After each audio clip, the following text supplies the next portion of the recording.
More than 5,000 years ago, the people of Malta built enormous stone temples older than the pyramids and Stonehenge. Inside their dark crucine, curved chambers, animals were sacrificed, mysterious figurines were displayed, and voices may have echoed through hidden rooms filled with smoke and firelight. But no written record explains what these ceremonies truly meant, or why the entire temple civilization eventually disappeared. Before we step inside these ancient sanctuaries, like the video and subscribe for more journeys into history's greatest mysteries. Long before Malta's temples rise above the limestone, the islands wait in the central Mediterranean like pale fragments of a larger world, surrounded by open water and exposed to a sun that hardens soil and turns every reliable spring into a treasure. From the sea, the archipelago seems small enough to understand at a glance Malta, Gozo, Camino, and a scatter of lesser islets. Yet for people approaching in fragile craft, it is not merely land, it is a threshold. Behind them lies Sicily and the wider network of Mediterranean coasts. Ahead stands an isolated landscape without rivers and without any guarantee that crops, animals, or families will survive. Before we go deeper, take a moment to like the video and subscribe, if this is the kind of history and mystery you enjoy. The story inside Malta's temples begins here, not among carved spirals or colossal stones, but with the uncertain act of reaching the islands at all. For generations, archaeologists believed that Malta's first inhabitants were farming communities who arrived from Sicily during the late 6th millennium BCE. Their pottery, livestock, crops, and domestic habits connected them to the Neolithic world spreading through the central Mediterranean. More recent excavations have complicated that beginning. Evidence from a cave in northern Malta suggests that hunter-gatherers may have crossed open sea roughly 1,000 years earlier, leaving hearths, stone tools, and wild food remains. Whether these visitors stayed continuously or returned seasonally remains uncertain, but their presence changes the scale of the crossing. People with few material resources may already have known the route, reading winds, currents, birds, and clouds above land hidden beyond the horizon. They enter a landscape carrying much older memories. In the deposits of Gardalam, bones preserve Ice Age animals, including dwarf elephants, hippopotamuses, and deer, whose ancestors reached the islands when sea levels and coastlines were different. By the time permanent communities form, much of that strange fauna has vanished. The islands are no untouched paradise. They are ecologically limited, vulnerable to drought, and separated from fresh supplies by dangerous water. That vulnerability matters because temple building will eventually demand labour, food surpluses, timber, rope, tools, and cooperation. None of these can exist on a monumental scale until ordinary survival is organised with unusual care. The first farming settlers bring wheat, barley, lentils, peas, sheep, goats, cattle, and pigs, along with the knowledge needed to reproduce a familiar way of life in an unfamiliar place. They clear vegetation, shape fields, store grain, tend herds, and build dwellings from stone, earth, reeds, and timber. Their settlements do not yet resemble the sanctuaries that later define Malta. These are communities concerned with seasons, rainfall, births, animal disease, damaged crops, and the calculation of how much can be consumed without threatening the following year. Pottery becomes one of the clearest surviving traces of their lives. Its changing forms help archaeologists distinguish phases of occupation, although such labels create a misleading impression of neat succession. Styles overlap, families move, techniques persist, and the evidence remains incomplete. Malta's geology quietly shapes everything. The islands offer abundant limestone, but not every limestone behaves in the same way. Softer Globigerina limestone can be cut and dressed more easily, while harder coralline limestone endures greater pressure and exposure. Later builders will exploit these differences with remarkable skill. Yet stone is only part of the equation. Malta lacks rich metal ores, and these communities live before metal tools become part of island life. Wood must be managed carefully. Fresh water is unevenly available. Soil can be productive, but it is thin and easily lost after vegetation is cleared. A poor season may be inconvenient on a large mainland, on a small island. Repeated failure can become a collective crisis. Isolation, however, is never complete. Obsidian found in Maltese contexts must come from volcanic islands such as Lipari or Pantelleria, showing that people and materials continue to cross the sea. Ideas cross with them, along with partners, techniques, and stories about places beyond the horizon. Malta belongs to a connected Mediterranean world, while developing along an increasingly distinctive path. This tension between contact and separation may help explain what follows. The islanders know that other communities exist, yet their environment forces intensely local forms of cooperation. Over centuries, shared practices deepen. Burial customs become more elaborate. Objects are deposited with care. Certain places acquire meanings beyond practical use.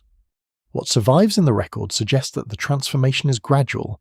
No forgotten architect arrives with a complete temple plan, and no known ruler orders the first sanctuary into existence. Instead, generations learn to build with stone, gather labour, preserve communal memory, and invest selected places with importance.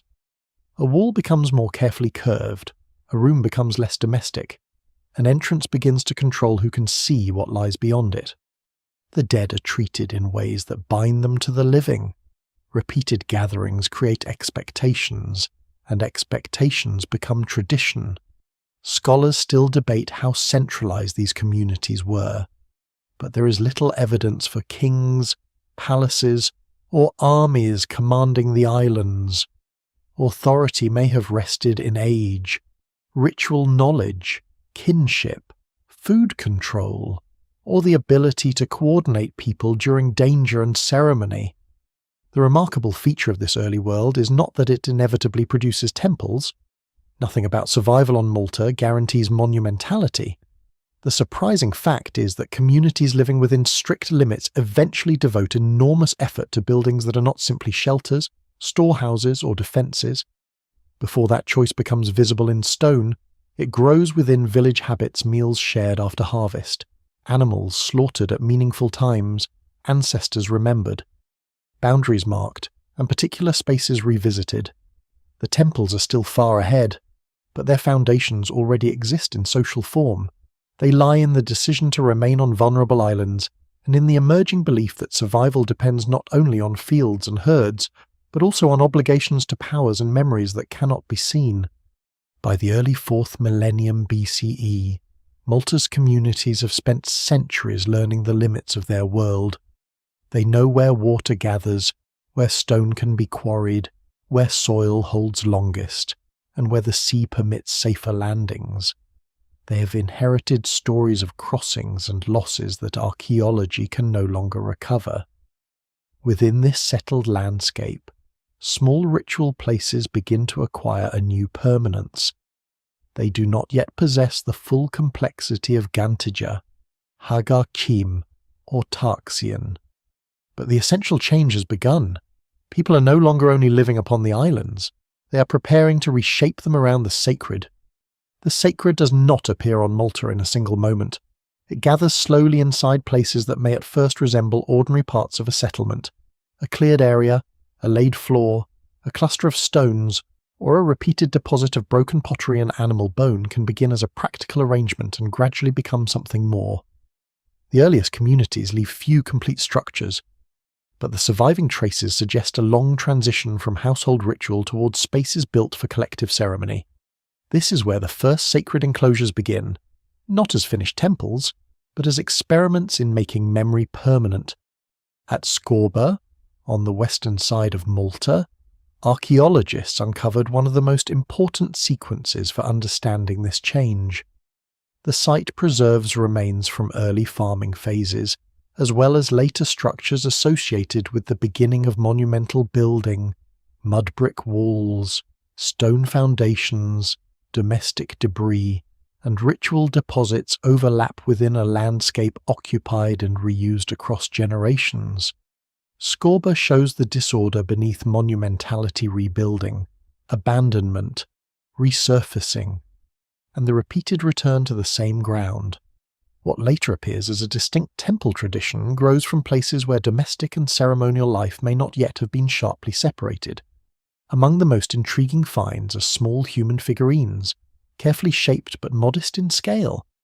They belong to a wider pattern of representing the body in prehistoric Malta, though their meanings remain uncertain. Some may have been household objects, offerings, or symbols associated with fertility, ancestry, health, or identity. Scholars still debate whether they indicate an organized religious system at this early stage. Their importance lies less in proving a specific belief than in showing that the human form already carried symbolic weight. Bodies could be miniaturized, handled, displayed, concealed, or deposited, turning physical appearance into part of ritual thought. The buildings themselves become increasingly deliberate. Curving walls appear more often, and spaces are divided into rounded compartments, rather than arranged as simple rectangles. This preference eventually becomes one of the defining features of Maltese temples. It may have begun with practical building habits, but over time the curve acquires ceremonial power. A rounded chamber limits direct sightlines. It draws movement inward, hides what lies around the bend, and creates enclosure. Unlike an open courtyard, it can control both attention and access. Even before the great temples are built, architecture begins to guide human behavior. By the middle of the 4th millennium BCE, this architectural language grows more confident. On Gozo, the complex later known as Gantijar rises above the surrounding countryside. Its name comes from a much later legend that attributed the enormous stones to giants, a natural explanation for people who could not imagine prehistoric communities moving such blocks without metal tools or machines. The surviving monument is not the first sacred building on the islands, but it is among the earliest large freestanding stone structures known. Its construction marks a decisive shift. The islanders are no longer adapting ordinary buildings for occasional ritual. They are creating places whose scale and arrangement announce a purpose beyond daily life. The builders select a commanding position on the Zagra Plateau. From there, the complex is connected visually to fields, valleys, and distant horizons.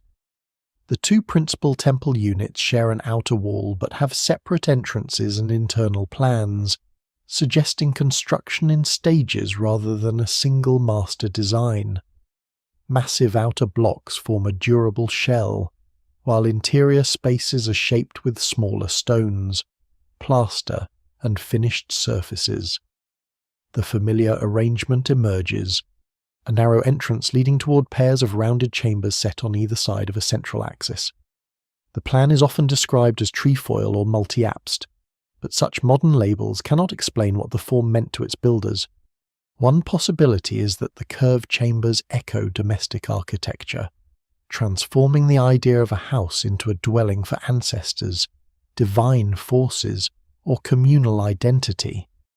Another is that the plan evokes the human body, with an entrance like a passage and paired chambers spreading outward like limbs or organs.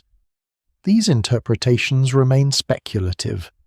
No text survives to confirm them, and no single explanation fully accounts for the repeated form. What is clear is that the design is not accidental. It appears again and again with enough consistency to reveal a shared tradition, yet with enough variation to show that builders responded to local needs, available space, and changing ritual practices. Constructing such a place requires more than strength. Stone must be quarried, shaped, transported, raised, and fitted. Timber levers, ropes, rollers, and ramps were probably involved, though the precise methods remain debated. Limestone spheres found at some sites may have helped move blocks, but they are not a complete solution. The greater achievement is organizational. Workers need food while away from fields. Skilled builders must pass knowledge between generations. Families must contribute labor to a structure that provides neither shelter nor military protection. The temple, therefore, reveals a social contract as much as an engineering technique. This contract may have been reinforced by ceremony. A community that gathers to build can also gather to feast, exchange partners, settle disputes, honor the dead, and renew alliances. The act of construction itself may have been sacred. Stones taken from the island and assembled into enduring walls could embody the cooperation of many households. Each rebuilding phase adds another layer of obligation, making the monument harder to abandon because it contains the work of ancestors. In this sense, the temple is not merely a setting for belief, it is a machine for producing community. Yet the earliest enclosures are not open to everyone in the same way.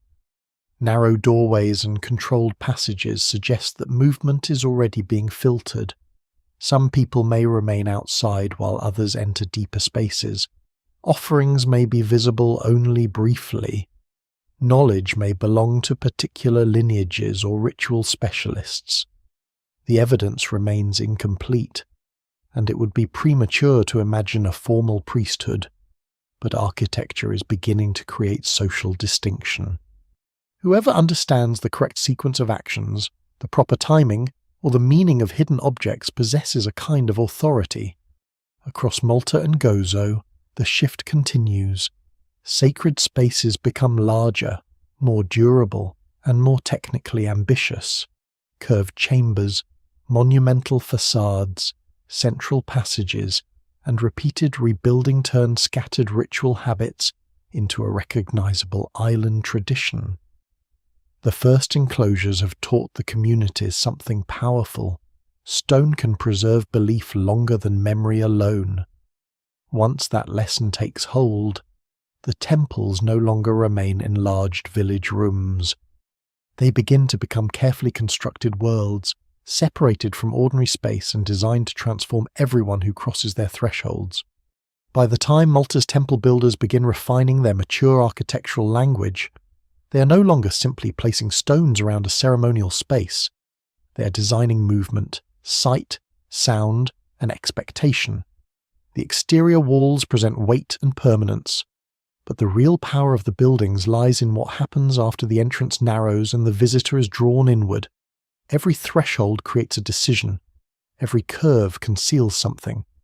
Every change in floor level marks a passage from one condition to another. The temples become instruments that shape human behavior long before anyone understands them as ruins. Their facades are among the most striking features. At sites such as Ħaġar Qim, Mnajdra, Tarxien, and Gantija, the approach is dominated by a broad concave front built from carefully selected limestone blocks. The central doorway interrupts this curved stone face, creating a strong visual focus. From a distance, the facade can appear almost welcoming, like open arms or a shallow embrace, yet the entrance itself is restricted.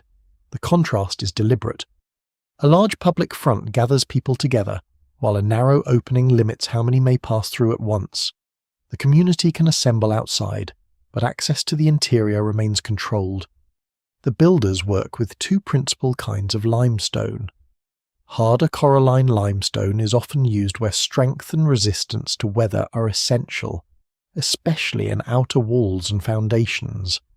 Softer Globigerina limestone is easier to cut and appears frequently in interior surfaces, doorways, altars, and carved decoration.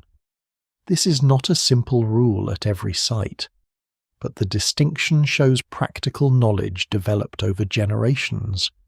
The builders understand how stone fractures, how it bears weight, and how different surfaces respond to tools. Their equipment is simple by later standards, yet their results are precise enough to produce monumental entrances, fitted slabs, and carved architectural elements. Some blocks are enormous. Their size helped inspire later legends of giants, but the real achievement belongs to organized human labor. The stones may have been moved using ropes, wooden levers, sledges, rollers, prepared tracks, and limestone spheres. Though scholars still debate the exact combination of methods, moving a block is only the beginning. It must be guided without cracking, raised into position, and stabilized within a wall. Smaller stones and rubble fill the spaces between inner and outer wall faces, creating thick masses that support the building and help regulate temperature. The finished walls are not crude piles, they are engineered envelopes. Inside, the familiar sequence of apses unfolds, rounded chambers open from a central passage, sometimes in pairs, producing a plan that feels both balanced and irregular. The curve prevents the interior from being understood at a glance. A person entering cannot immediately see the whole building. Instead, the temple reveals itself in fragments: a stone screen, a side chamber, a raised platform, a carved slab, a darker opening beyond. This gradual disclosure gives architecture a ritual quality, even before any ceremony begins. The building teaches the visitor where to look and where not to go. Doorways become increasingly elaborate. Some are constructed from large upright stone supporting a horizontal lintel. Others use carefully cut trilithons, porthole slabs, or multiple frames placed one behind another. A single doorway may therefore function as a sequence of thresholds rather than a simple gap in a wall. Passing through requires the body to slow, turn, or compress.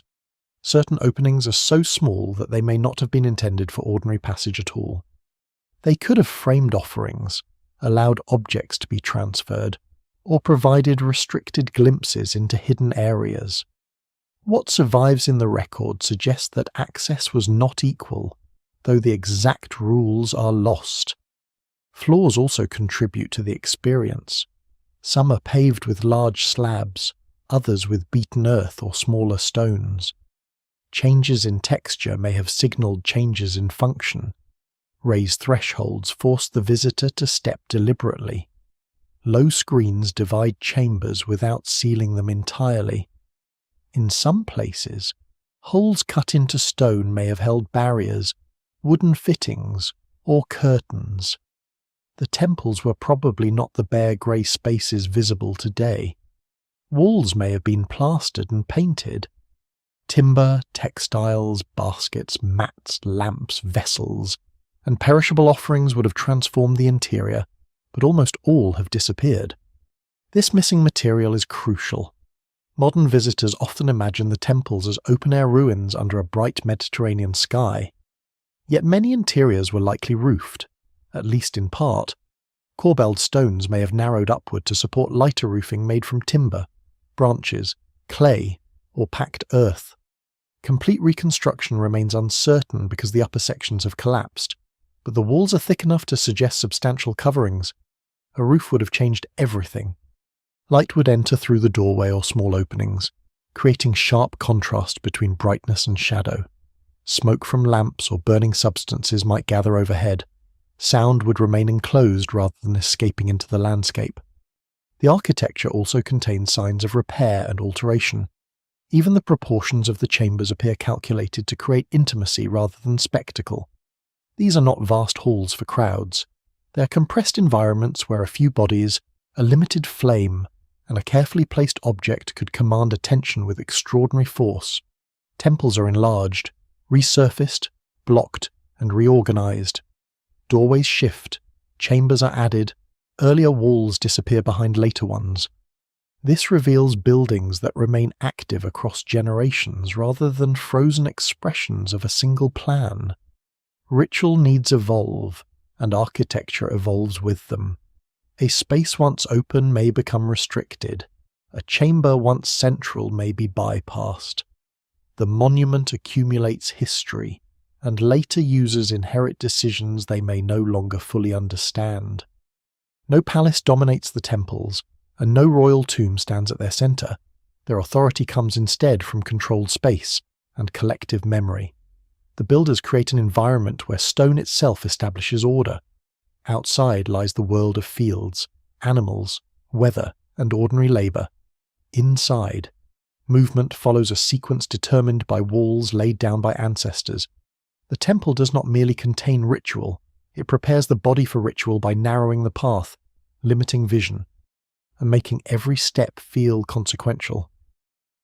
The deeper significance of these spaces emerges not from size alone, but from the way architecture turns approach into anticipation and entrance into transformation. Approaching one of Malta's great temples may have begun in full daylight, among voices, animals, baskets, dust, and the practical confusion of a gathering crowd. The facade stands ahead like a boundary drawn across the landscape, broad enough to dominate the view but pierced by only one principal entrance. Outside, people can see one another clearly. They can exchange food, observe arrivals, recognize relatives from neighboring settlements, and measure their place within the community. Yet the building offers almost no clear view of what waits inside. Its curved front gathers attention while withholding knowledge, and the closer a person moves toward the doorway, the more the ordinary world begins to fall away. The contrast between exterior openness and interior restriction is essential. A wide forecourt could hold many participants, but the entrance admits them in a narrow stream. Not everyone necessarily crosses it. Some may remain outside during ceremonies, hearing sounds they cannot fully interpret or watching selected individuals disappear beyond the threshold. Children, visitors, particular families, or people without the proper ritual status may have been excluded from deeper spaces. The evidence cannot reveal the exact rules, but the architecture makes unequal access possible. A community may gather as one body before the temple, then divide according to roles that the temple itself helps define. The doorway is not merely an opening. Its massive uprights and heavy lintel create the impression of passing beneath compressed stone, leaving the sky behind. A raised threshold may require a deliberate step. The body slows, the head lowers slightly, and the eyes adjust from Mediterranean brightness to an interior where light becomes scarce. Even on a clear day, the first chamber would feel dim if roofing covered the upper walls. Shapes near the entrance remain visible, but surfaces farther inside dissolve into shadow. The visitor does not simply see less. The visitor becomes more dependent on whoever already knows the building. This dependence gives ritual specialists a powerful advantage. Someone familiar with each chamber can move confidently while others hesitate. A lamp carried ahead becomes a guide, and the person holding it controls what appears. A carved spiral may emerge for a moment from darkness, then vanish as the flame moves away. A polished bowl, a red-painted wall, or a human figurine may seem more vivid because everything around it is concealed. Objects that appear ordinary in daylight acquire intensity when isolated by darkness. The temple turns visibility into a privilege and revelation into a controlled event. The route inside is rarely direct. Rounded chambers open to either side, interrupting the central axis and pulling attention away from whatever lies beyond. Stone screens block complete views. Porthole openings frame fragments of another room. Low barriers suggest that some boundaries could be seen across but not crossed. The person entering may be able to hear movement nearby without identifying its source. Footsteps echo differently against stone. Voices from an unseen chamber arrive softened or distorted. Smoke from lamps or burning plants hangs in the enclosed air, carrying smells associated with particular ceremonies. The surviving ruins are silent and exposed, but the living temples were likely dense with sensory information. Light may have been used with equal care. At Mnajdra, one building is oriented so that sunlight enters in distinctive ways near the solstices and equinoxes. Modern observation confirms that the rising sun can strike particular stones at important points in the solar year, though scholars still debate how precisely the builders intended every effect. The alignment suggests that at least some temple entrances connected ritual space with seasonal change. A beam entering a dark chamber is not simply illumination. It marks time, confirms the return of a celestial pattern, and transforms stone into part of the sky's movement. For farming communities dependent on rainfall and seasonal cycles, such moments may have carried enormous emotional force. Yet most ceremonies probably did not rely on rare astronomical events. Ordinary lamps, hearths, polished surfaces, and open doorways could produce powerful effects throughout the year. Firelight makes curved walls appear to move as shadows stretch and contract. Carved spirals seem to turn. Reliefs of animals shift as flames flicker across them. A polished stone surface catches light suddenly, while another remains invisible only a few steps away. None of this requires deception in a modern sense. Ritual experience often depends on controlled attention, and Malta's temples provide ideal environments for separating familiar objects from their normal surroundings. Sound deepens that separation. Thick walls and enclosed chambers can amplify low voices, repetitive rhythms, clapping, stamping, or the striking of stone and wood. A sound produced behind a screen may seem to come from the building itself. At the underground Hippogeium, later in Malta's ritual tradition, certain chambers display unusual resonance, suggesting that prehistoric builders and users may have recognized acoustic effects even without understanding them scientifically. It remains uncertain whether similar properties were deliberately engineered in every above-ground temple, but enclosed curved spaces naturally alter sound. A spoken formula, chant, or drumbeat could therefore become physically felt as much as heard. Movement through the interior may have followed a sequence known only to participants. Offerings are carried to one chamber, animals directed toward another, liquids poured into stone basins or holes, and selected objects placed behind screens. Some people may enter briefly and withdraw. Others may remain throughout the ceremony. The layout allows simultaneous activities to occur without everyone witnessing them. This creates mystery not because nothing is happening, but because no single participant necessarily sees the whole event. Knowledge is divided among roles, and the temple preserves that division. The physical experience could also have been demanding. Interiors crowded with bodies grow warm. Smoke irritates the eyes. The smell of blood, cooked meat, damp plaster, oil, and human breath accumulates. Fasting, prolonged waiting, rhythmic sound, or lack of sleep may have intensified perception, although direct evidence for such practices is absent. No single explanation fully accounts for what occurred inside. Still, the architecture clearly supports conditions in which ordinary awareness can be unsettled. A person enters from a recognizable social world and finds that time, space, and sensation behave differently. When the ceremony ends, the return to daylight may be as important as the entrance. Emerging through the narrow doorway, the visitor meets the open sky with a moist-adjusted darkness. The crowd outside, the fields beyond, and the sea in the distance reappear with sudden clarity. Nothing in the landscape has changed, yet the person crossing back has passed through a space where hidden knowledge, ancestral authority, and controlled sensation have been made real. The temple's power lies partly in this journey. It creates another world without leaving the island, then sends people back into ordinary life carrying the memory of what only stone, darkness, and ritual allowed them to experience. What the visitor encounters beyond the first chambers is not a single open sanctuary, but a sequence of carefully divided spaces, each apparently assigned a different degree of visibility and importance. The surviving stonework suggests that ceremonies unfolded through controlled stages. Some actions took place where many could gather, others behind screens or through small openings, and still others in recesses so restricted that only a few people may ever have entered them.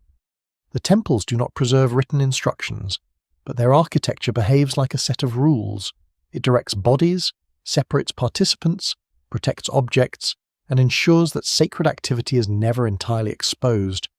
Stone tables appear repeatedly within these interiors. Some are simple slabs supported above the floor, while others are incorporated into more elaborate arrangements of uprights, niches, and screens. They are often described as altars, though that word can suggest a certainty the evidence does not provide. They may have held offerings, food, vessels, figurines, animal remains, or objects used only during particular rituals. Their surfaces rarely preserve enough residue to identify one consistent function. What matters is their placement. They occupy positions that draw attention, often near thresholds or within chambers where movement is already constrained. An object placed upon them would be raised above the ordinary floor and separated from casual handling. Nearby, carved basins and shallow depressions complicate the picture.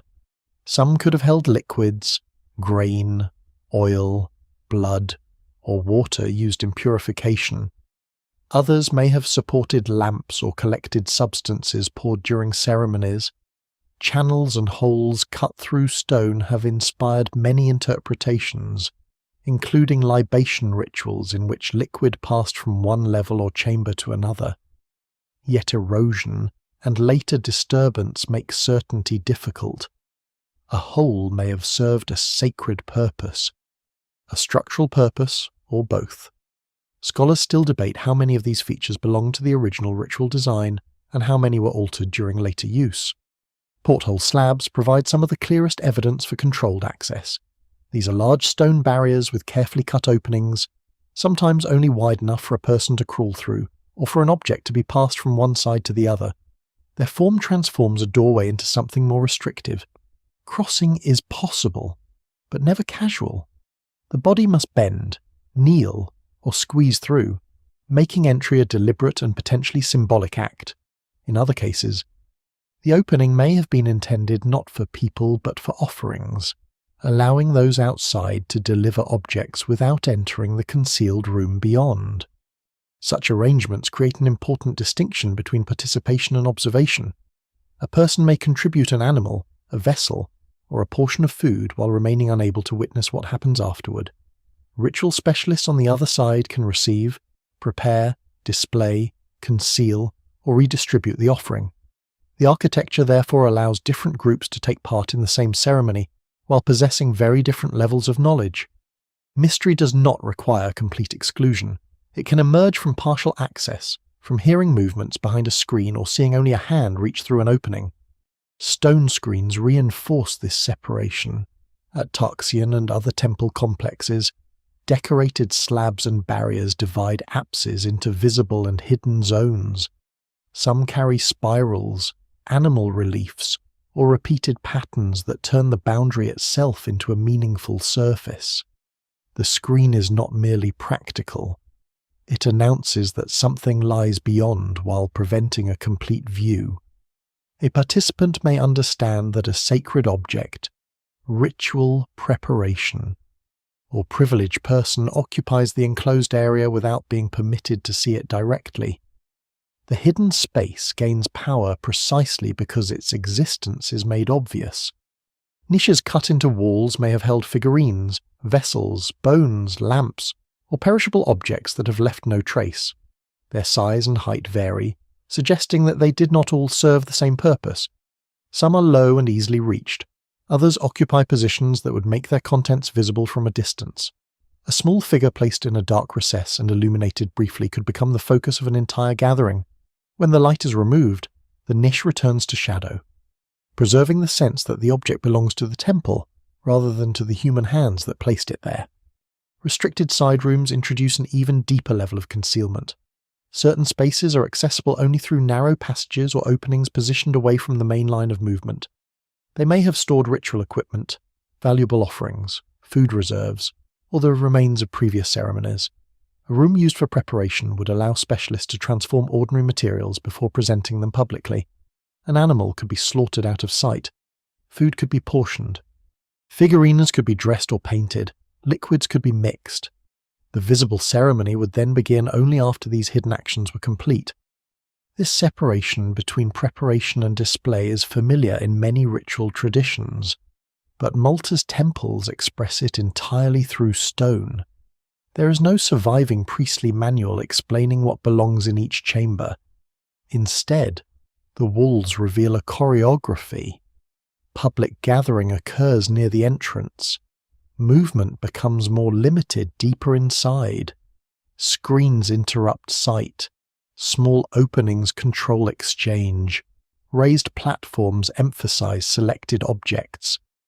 The temple creates different layers of sacred proximity, from those who remain outside to those who handle whatever occupies the innermost recesses. Not every chamber must have carried the same function. One may have hosted offerings, another feasting, another animal sacrifice, and another the storage of revered objects. These roles could also change over time. A niche filled during one generation may be sealed by the next. A doorway may be narrowed, a screen added, or an earlier floor buried beneath a new surface. The temples are not static machines operating according to one unchanging ritual. They accumulate modifications as beliefs. Leadership and community needs evolve. Among the lesser-known details are the small carved cavities and concealed deposits found beneath floors or beside architectural elements. Broken vessels, animal bones, shells, figurine fragments, and coloured materials sometimes appear in positions that suggest deliberate placement rather than ordinary rubbish. These deposits may have marked construction, renovation, closure, or acts of dedication. Building a new threshold could require an offering beneath it. Sealing a chamber might involve leaving objects behind. What survives in the record suggests that the structure itself participated in ritual. Walls and floors were not neutral containers. They could be fed, marked, remembered, and ceremonially transformed. The hidden rooms of Malta therefore reveal more than secrecy. They show a society organising sacred knowledge through space. Some people give, others receive, some watch, others remain unseen. Certain objects are displayed, while others are concealed beneath stone. Authority emerges not through a throne, but through the power to decide who approaches, what is revealed, and which actions remain beyond the screen. Inside these temples, mystery is not an accidental result of lost history. It appears to have been built deliberately into the architecture from the beginning. Among the objects carried into these restricted chambers, few have attracted more attention than the human figurines of prehistoric Malta. Some are tiny enough to fit in the palm. Others survive as fragments of larger bodies, with broad hips, heavy limbs, folded arms, or carefully modelled clothing. At Tarxien, the lower half of a monumental figure remains standing behind a decorated stone barrier, its upper body lost.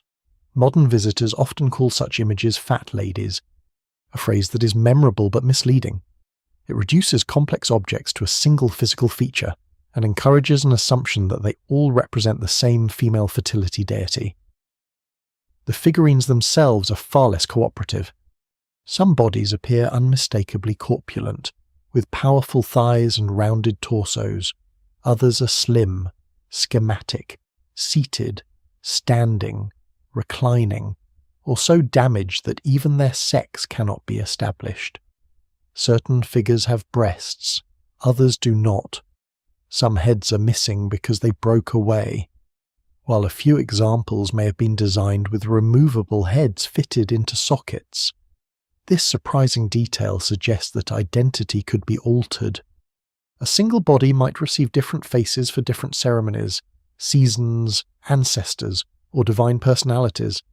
The interpretation remains debated, but the possibility challenges the idea that each statue represented one fixed individual. The most famous figures come from temple contexts and from the underground hypogeum, where the small reclining figure known as the Sleeping Lady was discovered. She lies on her side upon what appears to be a couch or woven surface, her lower body full and carefully modelled, her upper form more delicate. She may represent sleep, death, healing, trance, pregnancy, or a person resting during a ritual. No single explanation fully accounts for her posture, because she came from a burial complex.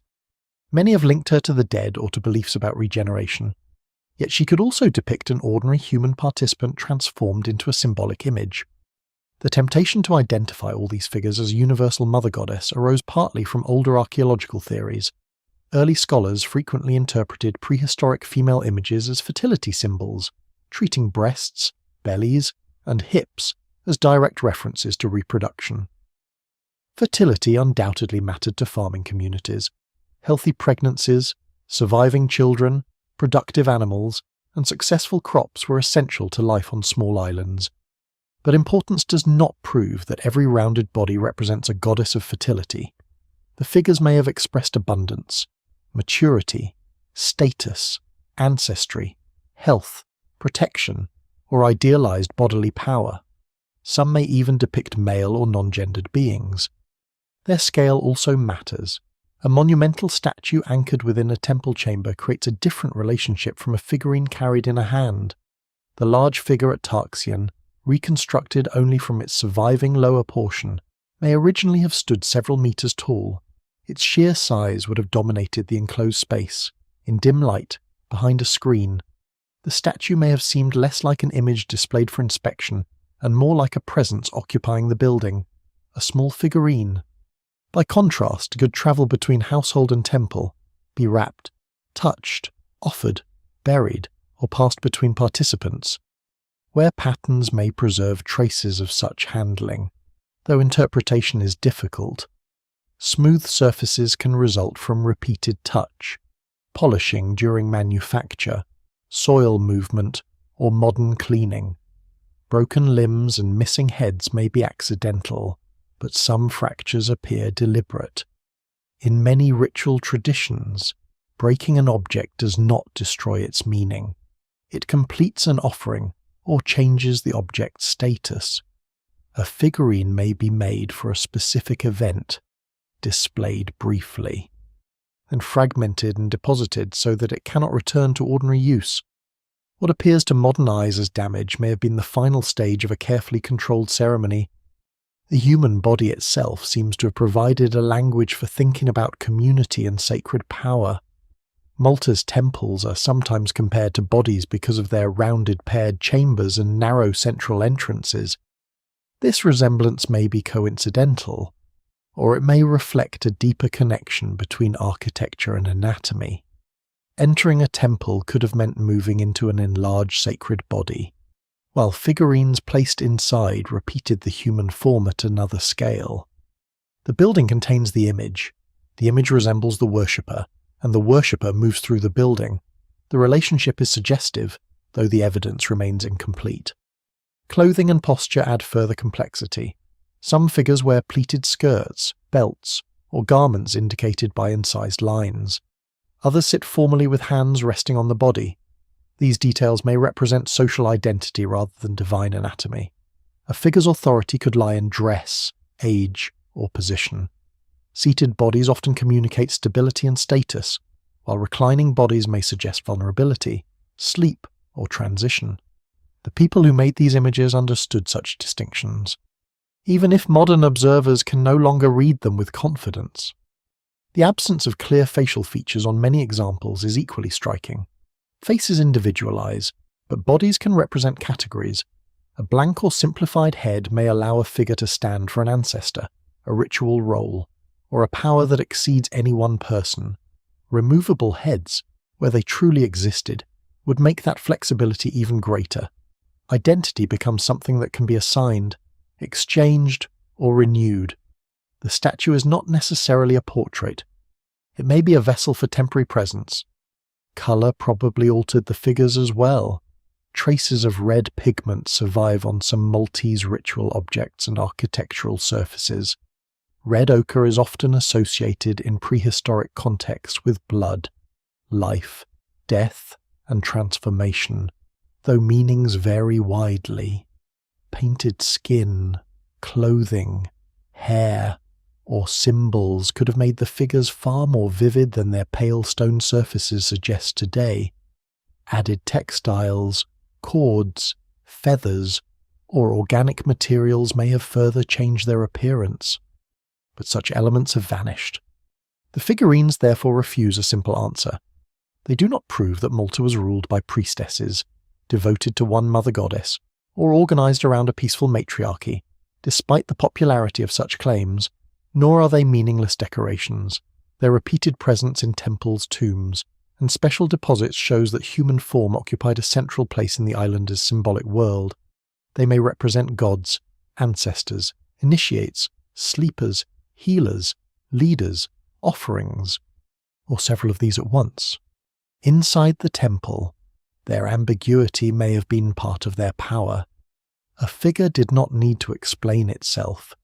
Its meaning could be revealed only to certain people, altered through ceremony, or left deliberately open, positioned in shadow, carried through a narrow doorway, or placed beside blood, grain, and fire. The stone body became more than an image. It became a focus through which the living negotiated fertility, mortality, authority, and the uncertain forces upon which island survival depended. The stone figures do not stand alone inside Malta's temples.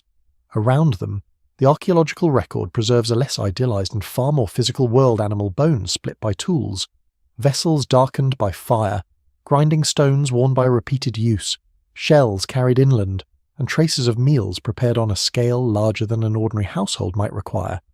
These remains suggest that ceremony was not only something seen or heard, it was smelled, tasted, touched, and consumed.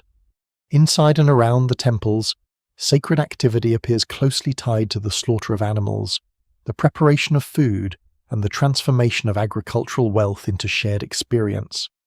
Cattle, sheep, goats, and pigs all appear in temple deposits, though their proportions vary between sites and phases. Many bones bear cut marks or signs of burning, indicating that animals were butchered and cooked rather than simply placed intact as offerings. Some remains may belong to everyday refuse carried into later layers, and archaeologists must be cautious when separating ritual debris from ordinary waste. Yet concentrations of bones in particular chambers, pits, and screened spaces suggest deliberate acts. Certain parts of animals may have been selected, displayed, consumed, or deposited according to rules that are no longer recoverable. Large animals would have been especially valuable on small islands. Cattle required pasture, water, and long-term care. Killing one was not a casual decision.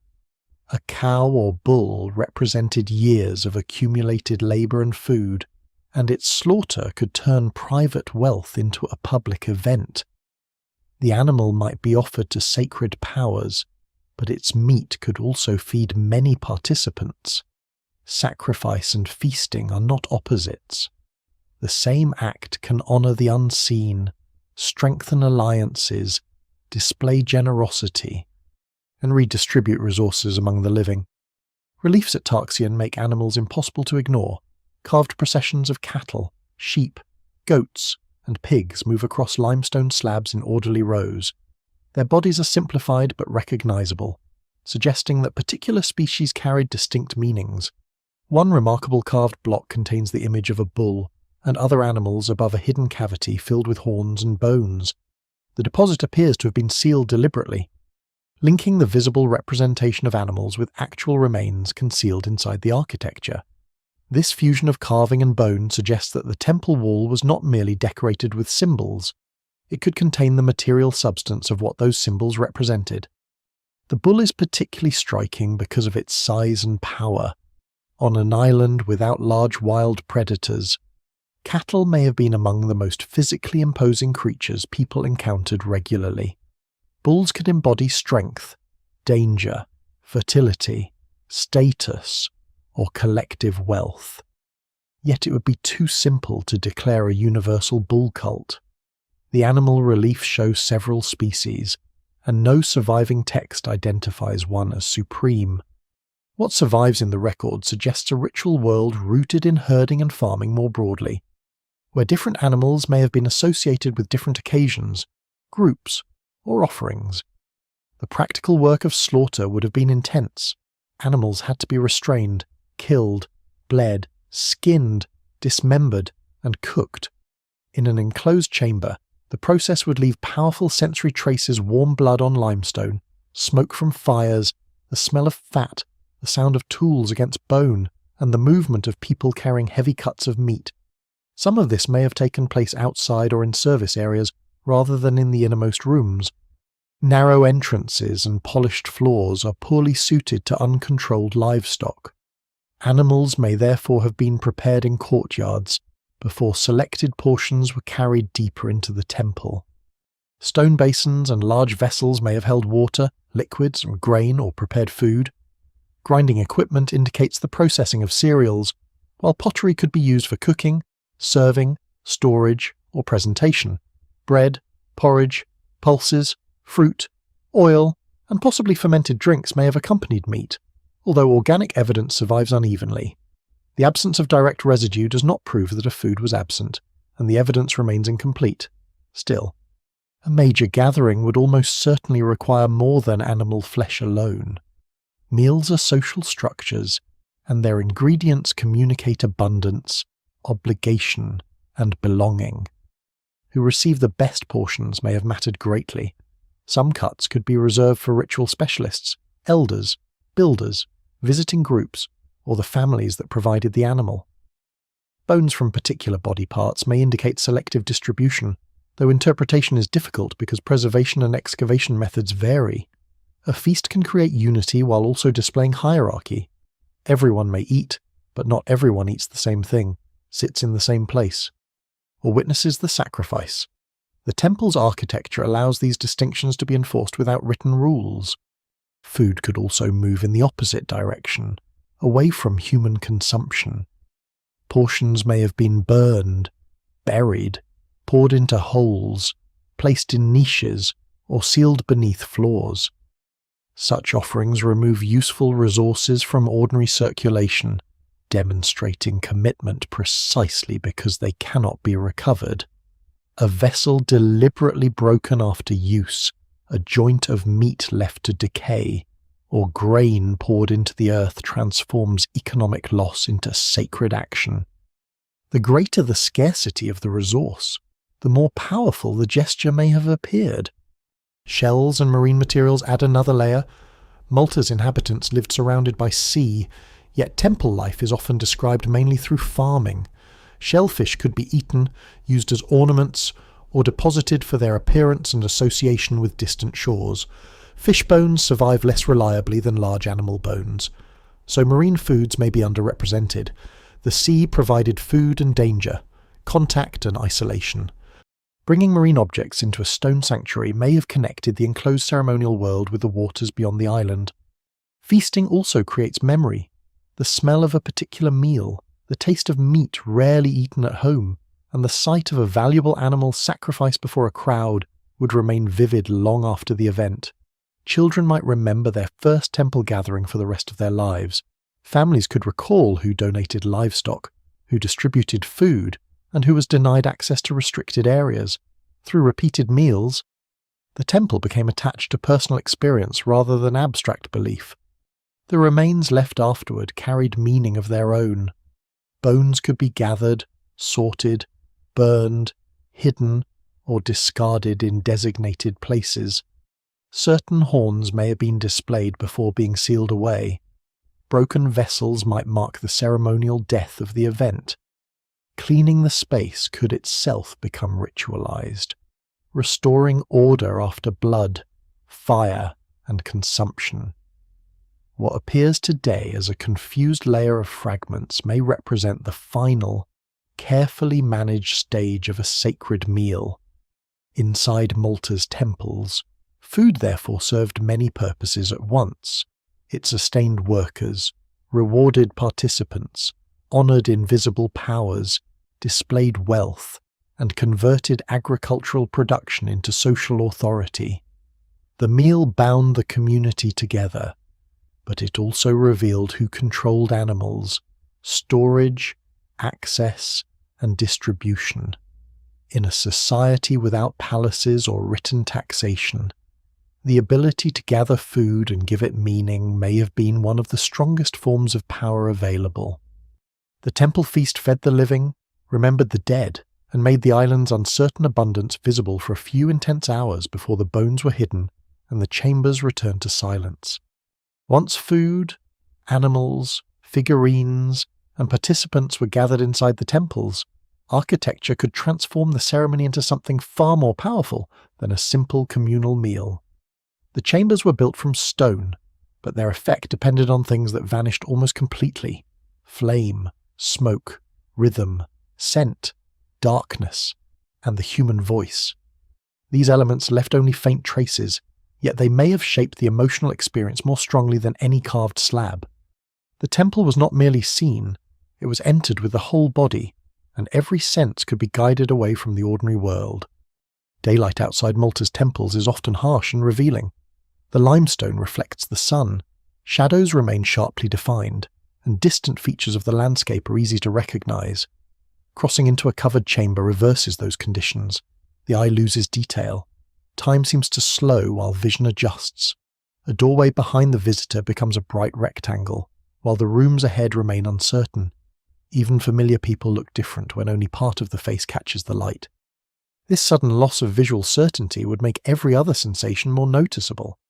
Small lamps may have provided the most controlled illumination. A shallow stone or ceramic vessel filled with oil or animal fat could support a wick, producing a modest flame rather than a broad light. Such lamps reveal only a narrow area around them. A person carrying one determines where attention falls. The flame might pause before a figurine, an animal relief, or a basin, then move away and return the object to darkness. Instead of allowing participants to inspect the whole chamber, ritual light could reveal selected details in a planned order.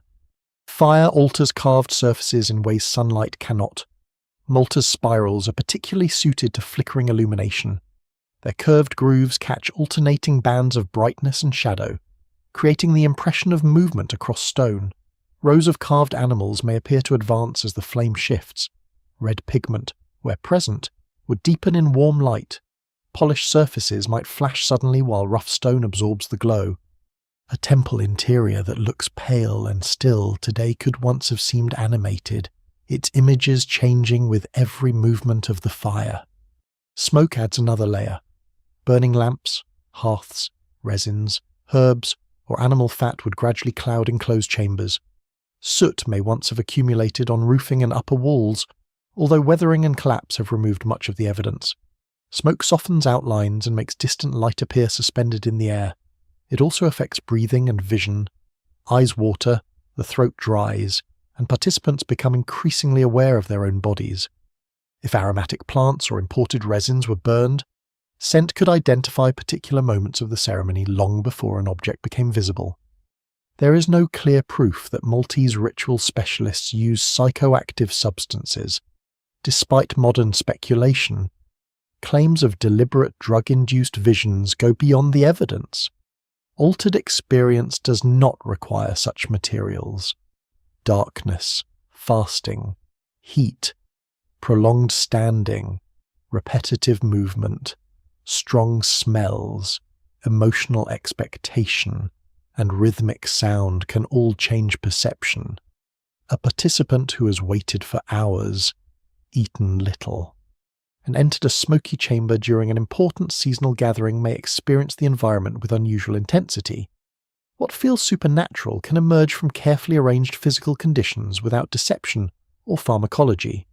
Sound may have been even more effective because it travels beyond barriers. A person excluded from a hidden chamber can still hear activity inside it. Low chanting, stamping feet, clapping hands, rattles, drums, horns, or stones struck together could pass through portholes and around curved walls. The source may remain invisible, making the building itself seem to produce the noise. A voice spoken from behind a screen loses the ordinary connection between sound and face. Authority becomes detached from an identifiable body. The temple's rounded chambers naturally reshape acoustics. Curved surfaces reflect sound in complex ways, while thick walls contain it. Different rooms may emphasize different frequencies, though detailed acoustic properties vary from site to site and have been altered by collapse. Scholars still debate whether the builders intentionally designed these effects. They may simply have noticed that certain chambers made voices deeper, stronger, or more resonant and adapted ceremonies accordingly. Knowledge gained through repeated use can be sophisticated even when it is never written down. This awareness becomes especially striking at the Hal Saflieni Hypergeum, where one chamber is famous for its resonance. A low male voice produced at a particular pitch can vibrate through surrounding spaces, creating a powerful physical sensation. Modern demonstrations have encouraged claims that the entire complex was designed as an acoustic instrument, but that conclusion remains uncertain. The original surfaces, crowd size, and ritual furnishings are unknown. Still, the effect shows what enclosed Maltese architecture can do to sound. A voice may be heard not only by the ears but through the chest and bones. Repetition would magnify such sensations. A steady beat can coordinate breathing and movement. A repeated phrase can draw attention away from ordinary thought. Participants may sway, circle, kneel, or strike the floor together, turning separate individuals into a synchronized group. The experience reinforces belonging because everyone feels the rhythm at the same moment. It also increases the influence of those who control the tempo, determine when the sound stops, and decide when silence begins. Silence itself may have been one of the strongest ritual tools. After prolonged drumming or chanting, sudden quiet feels heavy. Small noises become magnified breathing, dripping liquid, the movement of an animal, the scrape of a vessel across stone. A hidden object revealed during that silence would command complete attention. The temple's architecture supports such transitions from noise to stillness, light to darkness, crowding to isolation. Ceremony gains force through contrast. Seasonal sunlight could provide a more distant and predictable form of revelation. At Mnajdra, the rising sun around the equinoxes shines through the main entrance along the central axis, while near the solstices its light reaches particular edges of the doorway and interior stones. The precision and interpretation of these alignments remain debated, especially because reconstruction and preservation affect what is observed today. Even so, the building's relationship with sunrise appears unlikely to be accidental. The temple turns the movement of the sun into an event contained within stone. For farming communities, such alignments may have connected ritual timing with the agricultural year. The return of a beam to a familiar surface could signal seasonal change, confirm inherited knowledge, or reassure participants that cosmic order continued despite drought, death, and uncertainty. Yet the sunlight would not function as a modern calendar available for casual consultation. Its meaning likely depended on ceremony, authority, and memory. Specialists who knew when to gather people and where the light would fall could present celestial regularity as part of sacred knowledge. The most intense temple experiences may therefore have emerged from combinations rather than isolated effects. A procession enters before dawn. Lamps guide participants through the chambers. Smoke gathers under the roof. A low rhythm begins behind a screen. Food and blood produce heavy smells. The crowd waits in darkness until sunlight crosses the threshold and touches a carved or painted surface. Nothing in this reconstruction can be proven in every detail, but each element is consistent with possibilities created by the surviving architecture. What happened inside the temples was not necessarily secret because it was incomprehensible. It may have been powerful because familiar things were rearranged. Fire, stone, voices, animals, and sunlight belonged to ordinary life. But within the sanctuary they appeared in controlled sequences. The temple removed them from daily surroundings and combined them into an experience that felt larger than any individual. When participants emerged again, they carried more than the memory of a ritual. They carried the bodily certainty that the hidden world had spoken through darkness, resonance, flame, and stone. The journey into Malta's sacred world does not end at the temple doorway. Beneath the limestone, another architecture descends into darkness, carrying the same curved forms and controlled passages into a realm built for the dead. At Hal Saflieni, later known as the Hypogeum, chambers are cut directly into the rock across several underground levels. The complex is not a natural cave simply adapted for burial.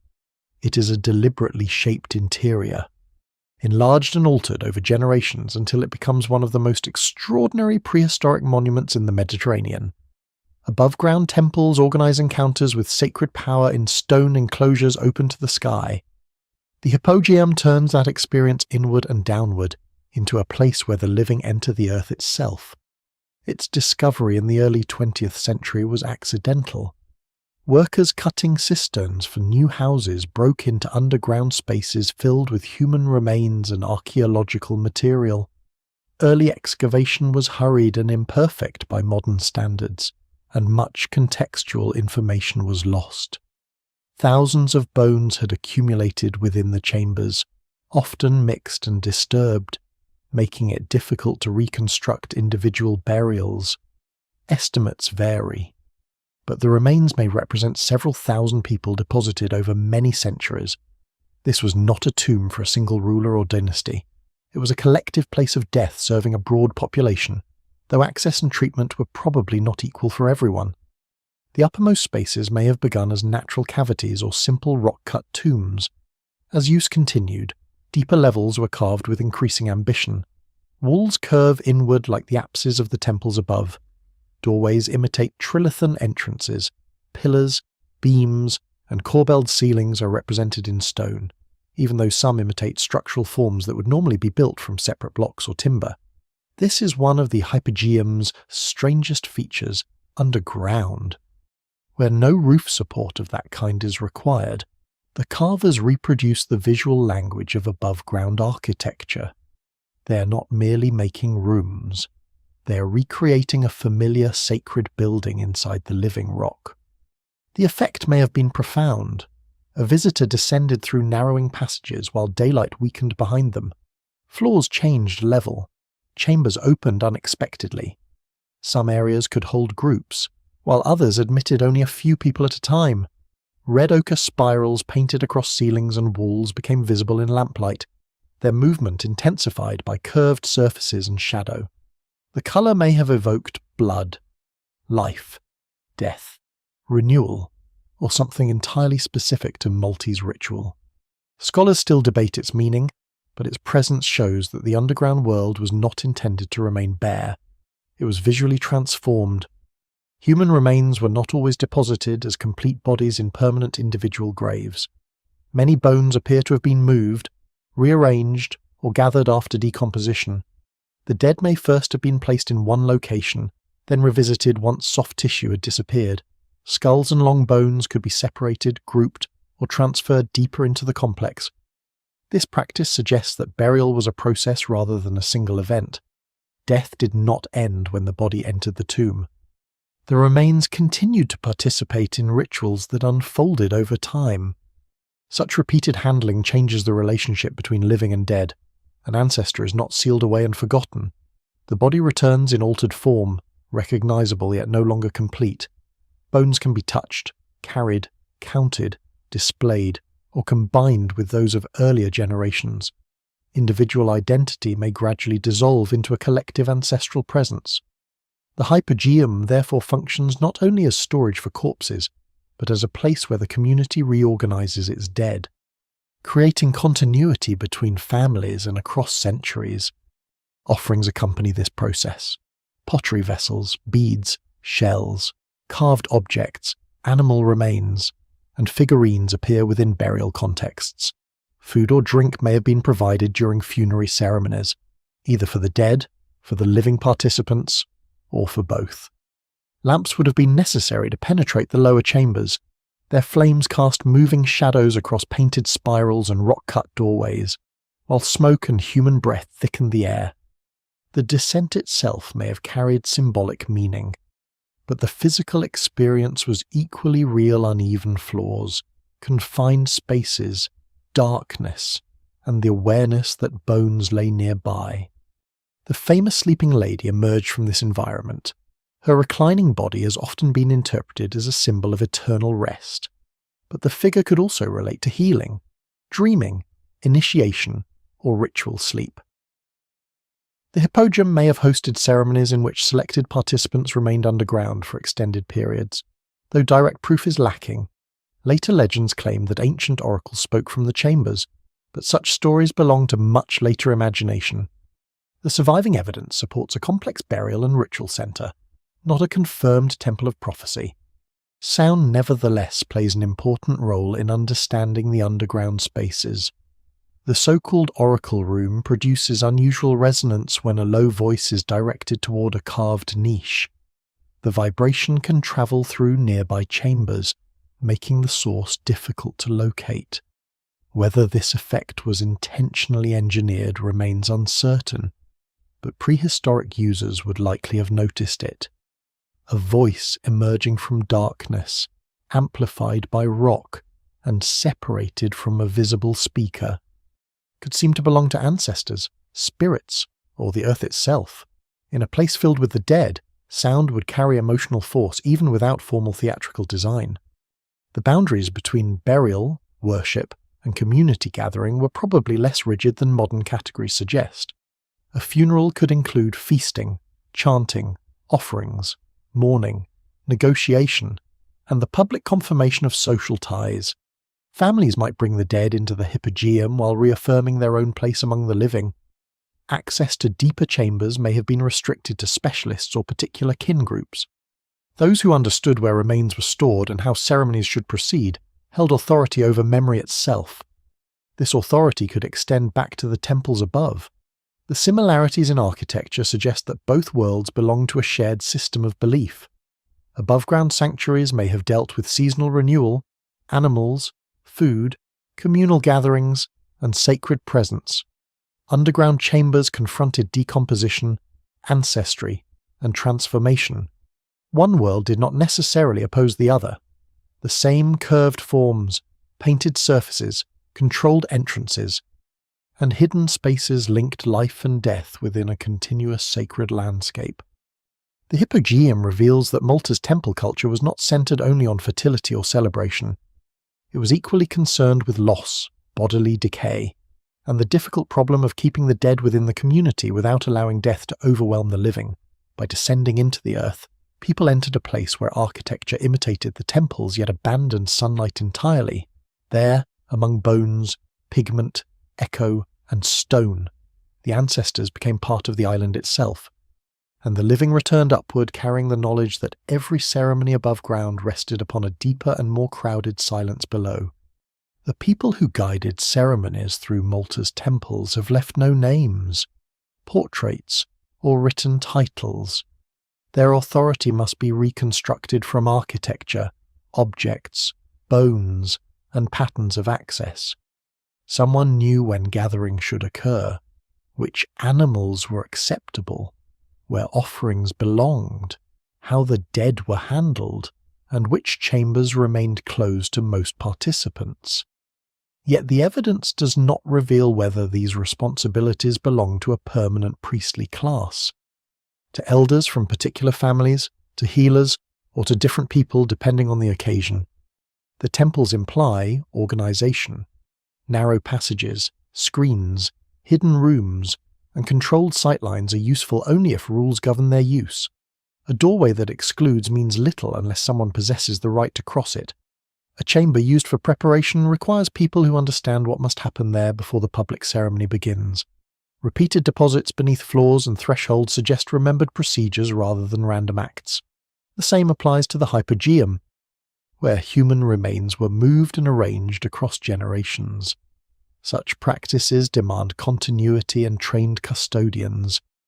Training need not have resembled a later institution. Knowledge may have passed within households, lineages, or age groups. A child born into a family associated with one temple might grow up watching preparations, learning seasonal signs, memorizing chants, and observing how objects were handled. Practical skills could merge with sacred ones. The person who understood animal anatomy might supervise sacrifice. Someone familiar with plants could prepare medicines, scents, dyes, or cleansing substances. A skilled builder might know the proportions required for sacred architecture. These roles may overlap rather than belonging to one office. Healing is one possible source of authority. In small farming communities, illness threatens not only individuals but household labor, fertility, and survival. A person who treats wounds, assists births, manages pain, or interprets unusual behavior may gain influence extending into ritual life.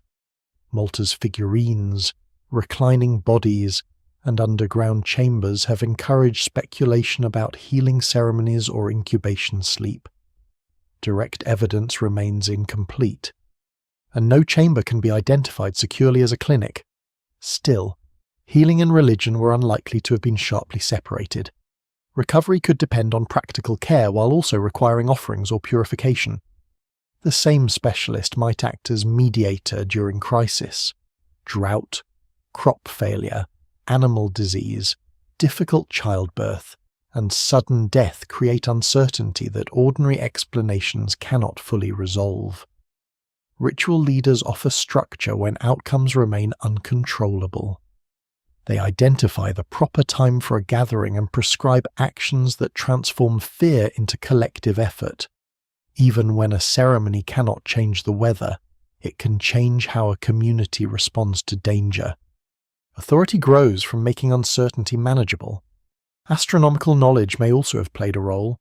Observing the sun's seasonal movement requires patience and consistent attention, At Mnajdra, where sunlight interacts with the entrance and interior stones at particular times of year, certain individuals may have known when the effect would occur. Calling people together before dawn and anticipating the returning light would reinforce confidence in their knowledge. Yet this should not be exaggerated into a secret scientific priesthood. Farmers, herders, and sailors also read seasonal patterns. Control over food could be more decisive than control over astronomy. Temple gatherings required animals, grain, vessels, fuel, and labour. Those who collected contributions and directed their redistribution occupied a central position. They could reward cooperation, honour visiting groups, support builders, or reserve portions for selected participants. A person who appears to serve sacred powers may also manage practical resources.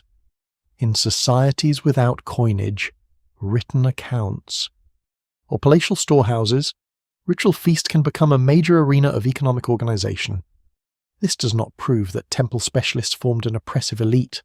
Malta's monuments lack obvious royal residences, lavish individual tombs, and clear images of rulers. Burials in the hippodrome are largely collective, and the temples appear to have served communities rather than glorifying a single named person. Monumental construction may have been organised through seasonal cooperation among households, with leadership temporary and negotiated. Elders could hold authority during ceremonies while returning to agricultural work afterward. At the same time, absence of palaces does not equal equality. Power can be embedded in knowledge, ancestry, reputation, and access rather than displayed through crowns. The people who enter hidden chambers know more than those waiting outside. Families providing the largest animals can convert wealth into prestige. Those claiming descent from temple founders may possess inherited rights. A specialist controlling funerary procedure can influence how ancestors are remembered, and therefore how claims to land or status are justified. Gender is another unresolved question. The prominence of corpulent figurines has often led to the assumption that women dominated Maltese ritual life. Some figures may indeed be female, and women likely held important roles in birth, healing, food preparation, and mourning. Yet the images do not identify the sex of those who officiated. Men, women, or people occupying special social categories may all have served as ritual leaders. The evidence supports neither a confident matriarchy nor a male priesthood. Age may have mattered as much as gender. Older individuals carry memory, kinship knowledge, and experience of past crises. They know which rituals were performed during earlier droughts, where ancestors were placed, and which families owe obligations to one another.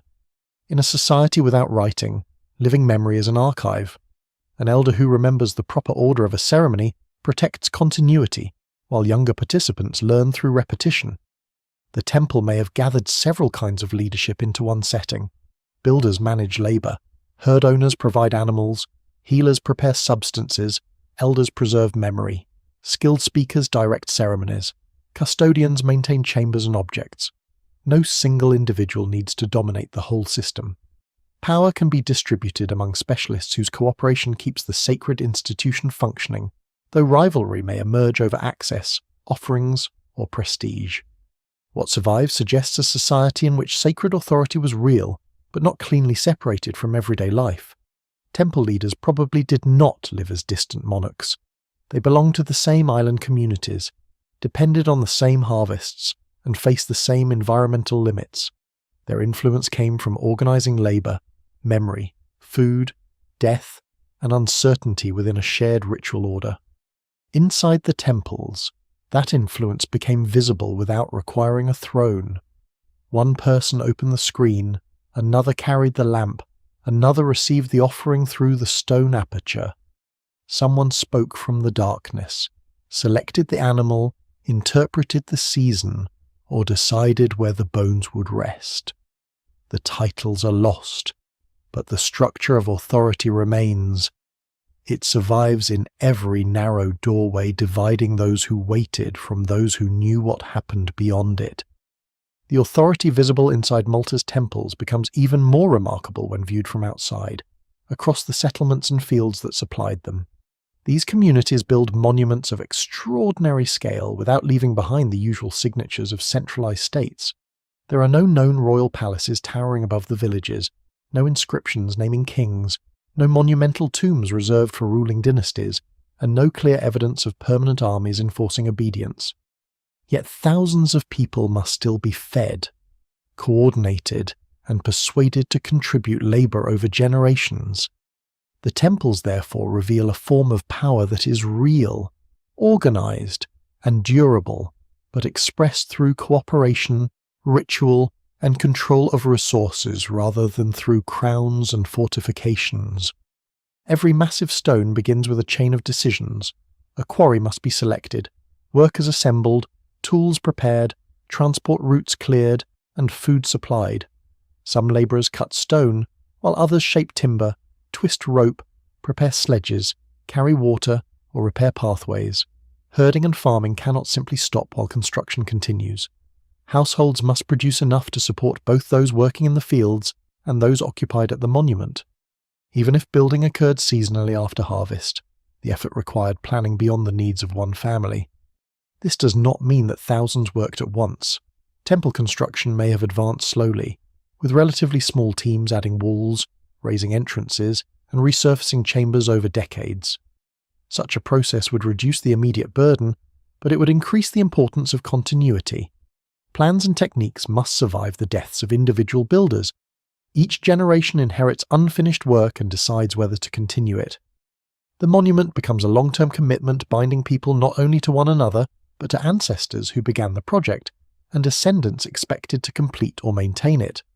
Food is central to that commitment. Workers need grain, meat, water, and fuel. Contributions may have been collected from multiple settlements or kin groups, then redistributed during building seasons and ceremonial gatherings. The temple becomes a place where agricultural surplus is converted into public action. A household that gives grain or livestock receives more than nourishment in return. It gains participation, recognition, protection through alliances, and a visible place within the shared order. Feasts strengthen this system because generosity creates obligation. A family that provides a valuable animal may earn prestige. A group that supplies labor to raise a facade can expect support during future ceremonies or crises. Visiting communities may exchange food, partners, tools, and information. Through repeated gatherings, the temple links scattered households into a wider network.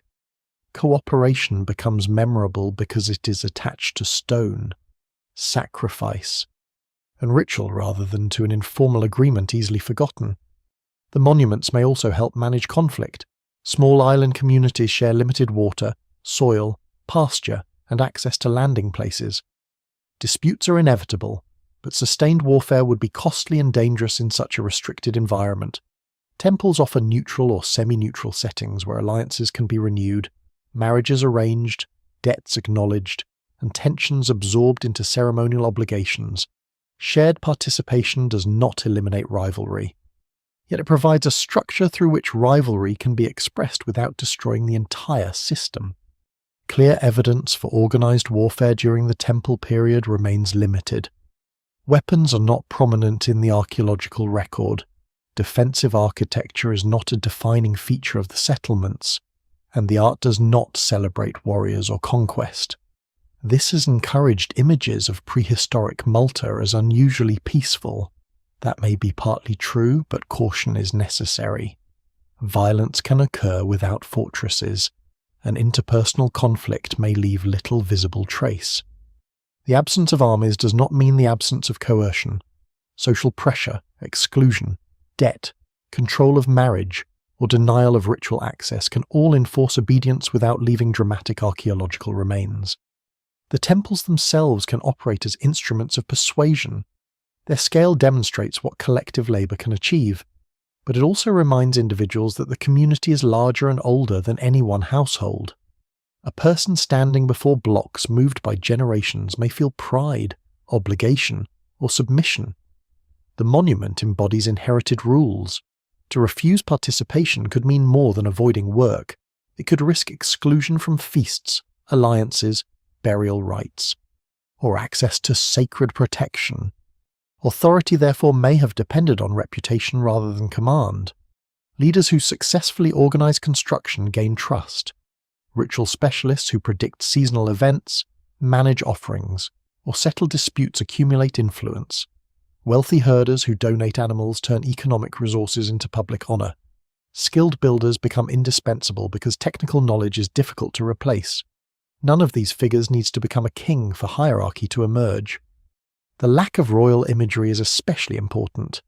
In later civilizations, rulers cover monuments with their names and bodies, presenting construction as proof of personal greatness. Malta's temples do not preserve such claims. Their decoration focuses on spirals, animals, architectural forms, and ambiguous human figures rather than identifiable sovereigns. This suggests that authority may have remained attached to offices, lineages, or communities instead of being concentrated in a single celebrated individual. Collective burial at the Hippogrium reinforces this pattern. Thousands of people enter the same underground complex, their bones eventually mingling. Differences in treatment may have existed, but the overall system does not isolate one ruler in a monumental tomb. The dead are absorbed into a shared ancestral body. Such burial practices could support claims that land, temples, and ritual knowledge belong to the community across generations rather than to one living monarch. Yet equality should not be romanticized. Those who controlled temple schedules, storage, and restricted rooms likely possessed advantages unavailable to others. They may have received better food, secured favorable marriages, or shaped decisions about land and labor. Their power was simply expressed in ways less visible than palatial wealth. A screen, a key piece of knowledge, or the right to speak during ceremony can be as politically significant as a weapon. The temple system succeeds because it combines practical and sacred needs. It organizes work while explaining why that work matters. It redistributes food while presenting generosity as devotion. It strengthens alliances while embedding them in ancestral memory. It creates leaders while avoiding, or perhaps postponing, the emergence of kings. Stone architecture gives this network permanence, turning social relationships into a landscape of obligation. For centuries, the system appears strong enough to sustain increasingly elaborate monuments, but its strength may also conceal a vulnerability. A society that invests heavily in ritual centers depends on continued cooperation, reliable harvests, and confidence in those who manage both. If food becomes scarce, if labor obligations grow too heavy, or if ceremonies fail to restore stability during repeated crisis, the same temples that once united communities could become symbols of imbalance. The power without kings was impressive, but it was not indestructible. At Tarxien, the temple world reaches a level of concentration and refinement unmatched elsewhere on Malta. The complex does not stand as a single isolated sanctuary, but as a cluster of interconnected buildings raised, altered, and expanded across generations. Its walls contain the accumulated decisions of builders who inherit centuries of temple tradition. By the time the most elaborate chambers are completed, the basic architectural language is familiar: concave facades, narrow entrances, paired apses, stone screens, altars, and controlled passages. Yet Tarxien pushes each element further. Here, ritual is multiplied through decoration, repeated rebuilding, and dense layers of images, deposits, and restricted spaces. The site lies within a settled landscape close to the Hippogrium, suggesting that the worlds of the living, the dead, and ceremonial gathering occupied the same broad territory. People approaching Tarxien may have known that ancestral bones rested underground nearby while animals, food, and offerings moved toward the temples above. This does not prove that every ceremony linked the two places, but complete separation seems unlikely. Tarxien's temples developed in stages. Earlier structures were incorporated into later buildings, while walls were blocked, entrances narrowed, floors resurfaced, and chambers reorganized. The resulting plan is complex because it records changing needs rather than one perfect design. Each alteration preserves part of the past while creating new paths through it. A participant entering during the final centuries of use moved through architecture shaped by people long dead, perhaps repeating ceremonies whose origins were already ancient. Decoration is more abundant here than at most Maltese temple sites. Spirals cover slabs, thresholds, and screens in patterns that seem to expand, contract, and fold into one another. Their meaning remains unknown. They may refer to cycles of life, seasonal return, water, movement, ancestry, or powers for which modern language has no direct equivalent. They begin at a point and move outward, or begin at the edge and draw inward, in flickering light. Such carvings would appear active rather than decorative. Animal reliefs deepen the impression of a ceremonial system rooted in agricultural life.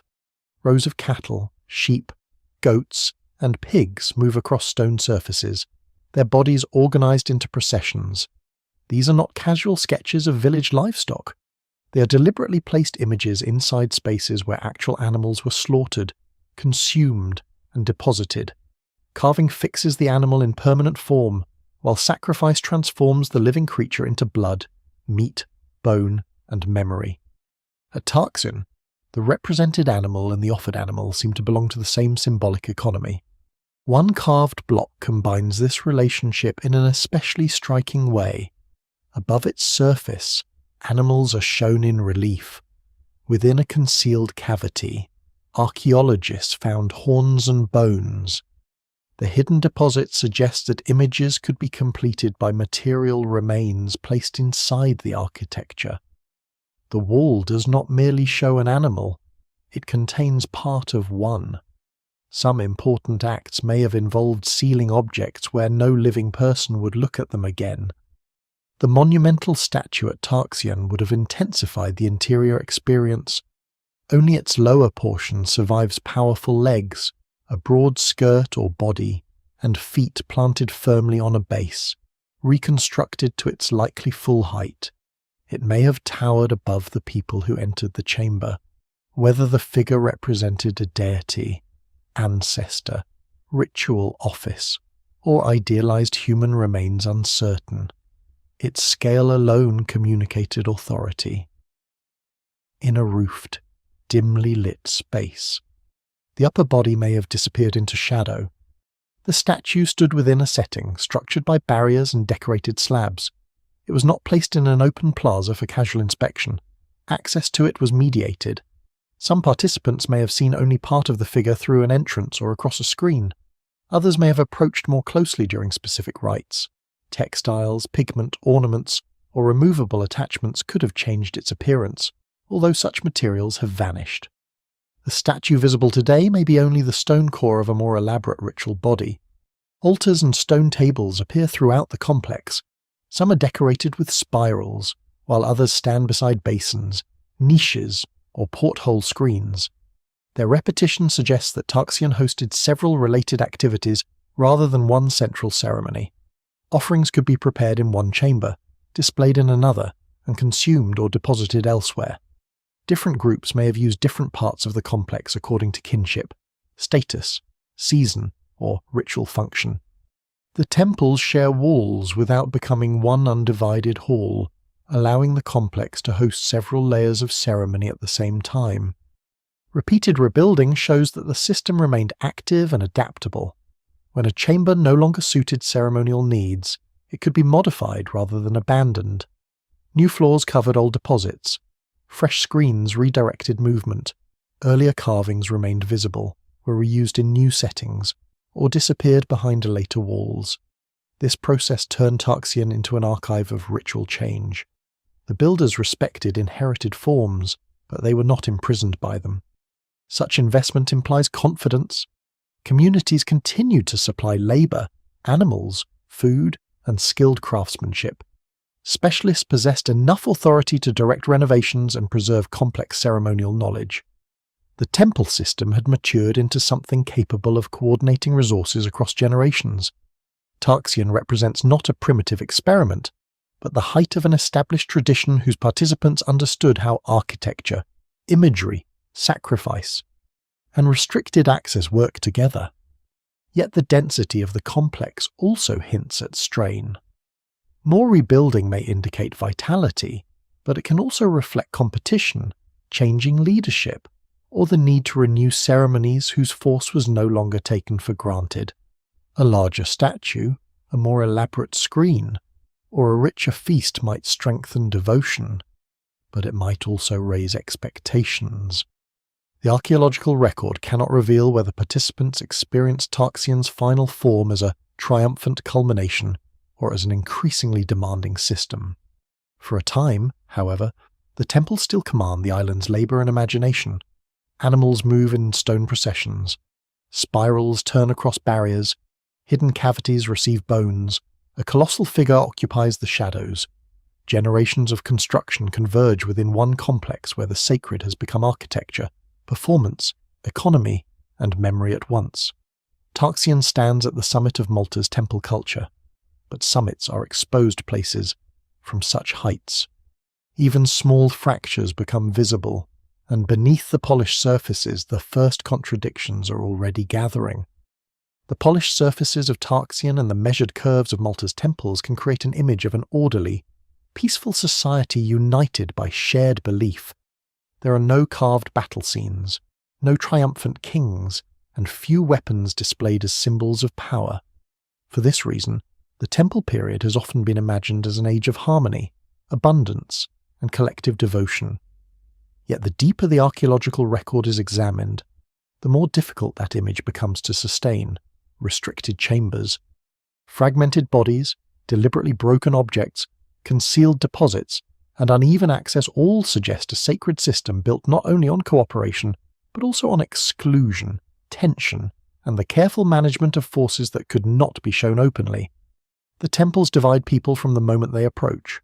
Large forecourts permit communal gathering, but narrow entrances and screens reduce access as one moves inward. Some participants may have entered only the first chambers, others remained outside entirely. A smaller group handled offerings, controlled fire and sound, and crossed thresholds closed to everyone else. Such arrangements do not prove exploitation, but they create the conditions for hierarchy.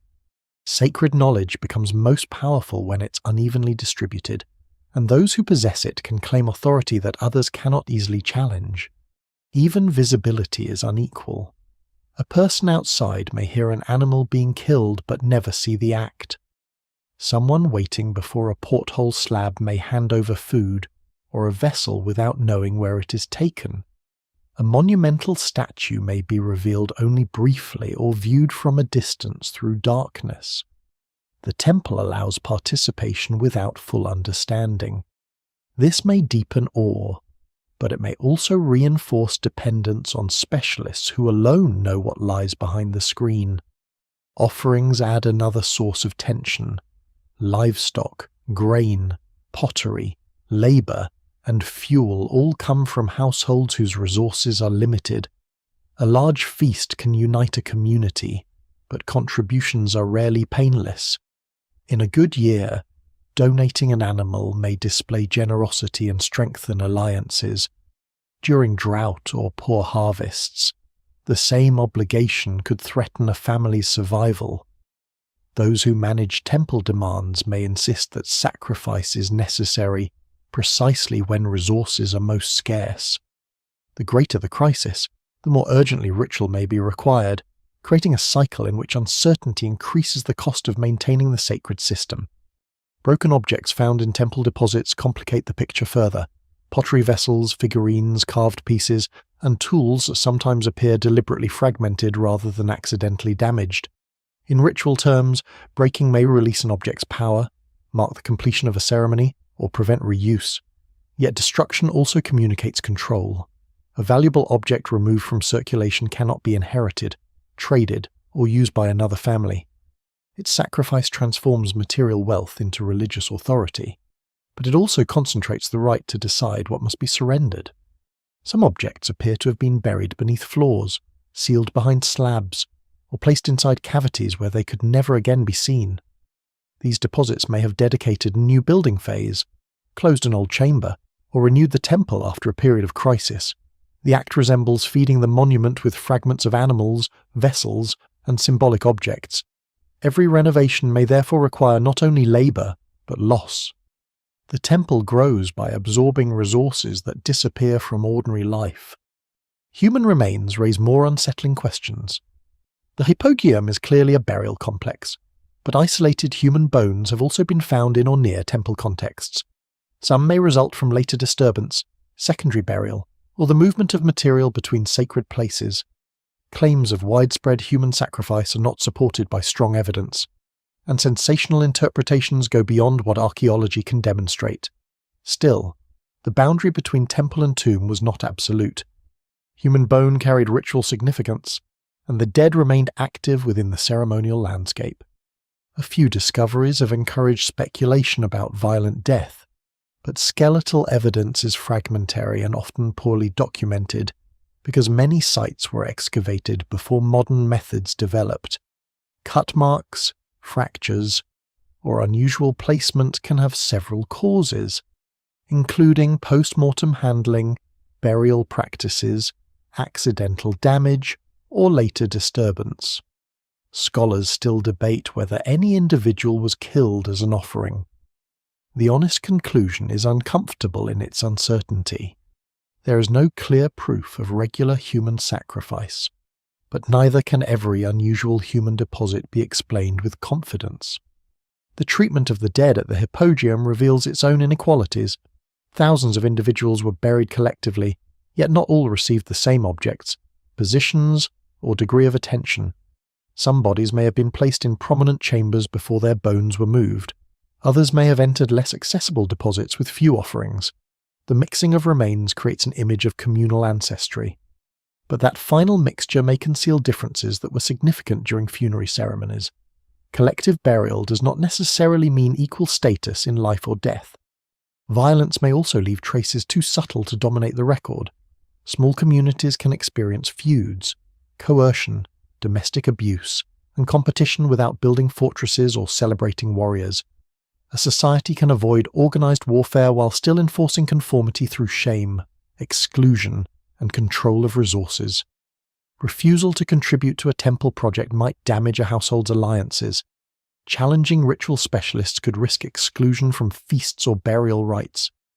The temples may have united communities because participation was valued, but perhaps also because withdrawal carried consequences. Environmental pressure would intensify these tensions. Malta's thin soils, limited water, and dependence on local production leave little room for repeated failure. As populations grow and temple construction becomes more elaborate, households must balance ritual obligations against daily survival. Erosion, deforestation, or declining crop yields could turn cooperative labor into resentment. A monument that once represented shared achievement may begin to appear as a burden, maintained by those whose status depends upon it. There may also have been rivalry between temple communities. Different complexes could serve neighbouring groups competing for prestige, labour, animals, and visitors. Building a larger facade or hosting a richer feast might attract alliances while forcing rivals to respond. Monumental growth may therefore reflect cooperation within groups, but competition between them. The temples do not need armies to participate in a struggle for status, stone, ceremony, and generosity can become weapons of reputation. None of this erases the genuine communal power of the monuments. People likely found comfort, identity, and meaning within them. Ceremonies may have eased grief, redistributed food, and prevented open conflict. But sacred systems are rarely only peaceful or only oppressive. They bind people together while defining boundaries. They preserve memory while controlling access to it. They transform offerings into unity, but they also decide whose resources are taken and whose voices are heard. Beneath the serene limestone surfaces, Malta's temple world contains these contradictions. It depends on cooperation yet produces hierarchy, honours collective ancestors yet treats individuals differently, celebrates abundance while consuming scarce wealth, and hides essential actions behind stone barriers. For centuries, the tensions remain contained within a system strong enough to give them meaning. But as environmental and social pressures accumulate, concealment becomes harder.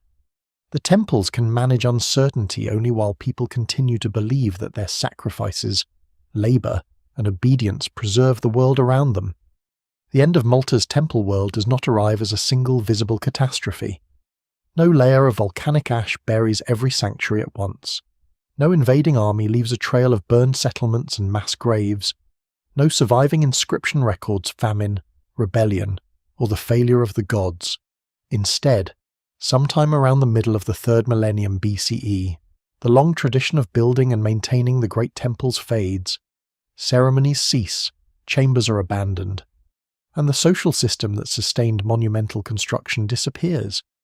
The stones remain, but the people who understood their full meaning no longer use them in the same way. This silence has encouraged dramatic explanations. Invasion, plague, drought, overpopulation, and environmental collapse have all been proposed. Each may contain part of the truth, but no single explanation fully accounts for the change. The archaeological evidence points less toward one sudden disaster than toward several pressures converging upon a small and vulnerable island society. The temple system had endured for centuries by balancing population, agriculture, labour, exchange, and belief, and when several parts of that balance weakened together, recovery may have become impossible. The landscape itself offers one of the clearest clues. Malta has limited freshwater, thin soils, and little protection against erosion once vegetation is removed. Farming communities had cultivated the islands for thousands of years by the time the temples reached their final phases. Fields were repeatedly planted, animals grazed hillsides, and wood was cut for fuel, construction, tools, boats, and household use. None of these activities is destructive in isolation. But their cumulative effects can be severe on restricted land. Soil fertility declines gradually. Rain washes exposed earth into valleys or the sea. Springs become less reliable as rainfall patterns shift. Pollen, sediments, and other environmental evidence suggests substantial changes in vegetation during prehistoric occupation, though the timing and severity remain debated. The islands may not have been transformed into a completely barren wasteland, as some older reconstructions implied, but the population was probably placing increasing pressure on available resources. Even modest ecological decline matters when there is no large interior territory into which communities can move. On Malta, every exhausted field and damaged slope reduces the margin for survival. Climate may have tightened that margin further.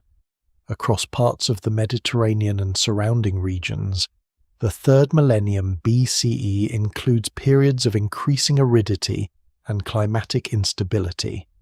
Local conditions varied, and it is difficult to connect one specific drought directly to the abandonment of every Maltese temple. Still, several poor seasons close together could have been devastating. Grain stores diminish, herds weaken, and water becomes harder to manage. Boats can bring limited supplies or maintain exchange contacts, but dependence on overseas rescue is dangerous when voyages are seasonal and neighbouring communities may face difficulties of their own. Population pressure may have intensified the crisis. The number of temples and burial deposits suggests substantial and well-organised communities, though precise population estimates remain uncertain.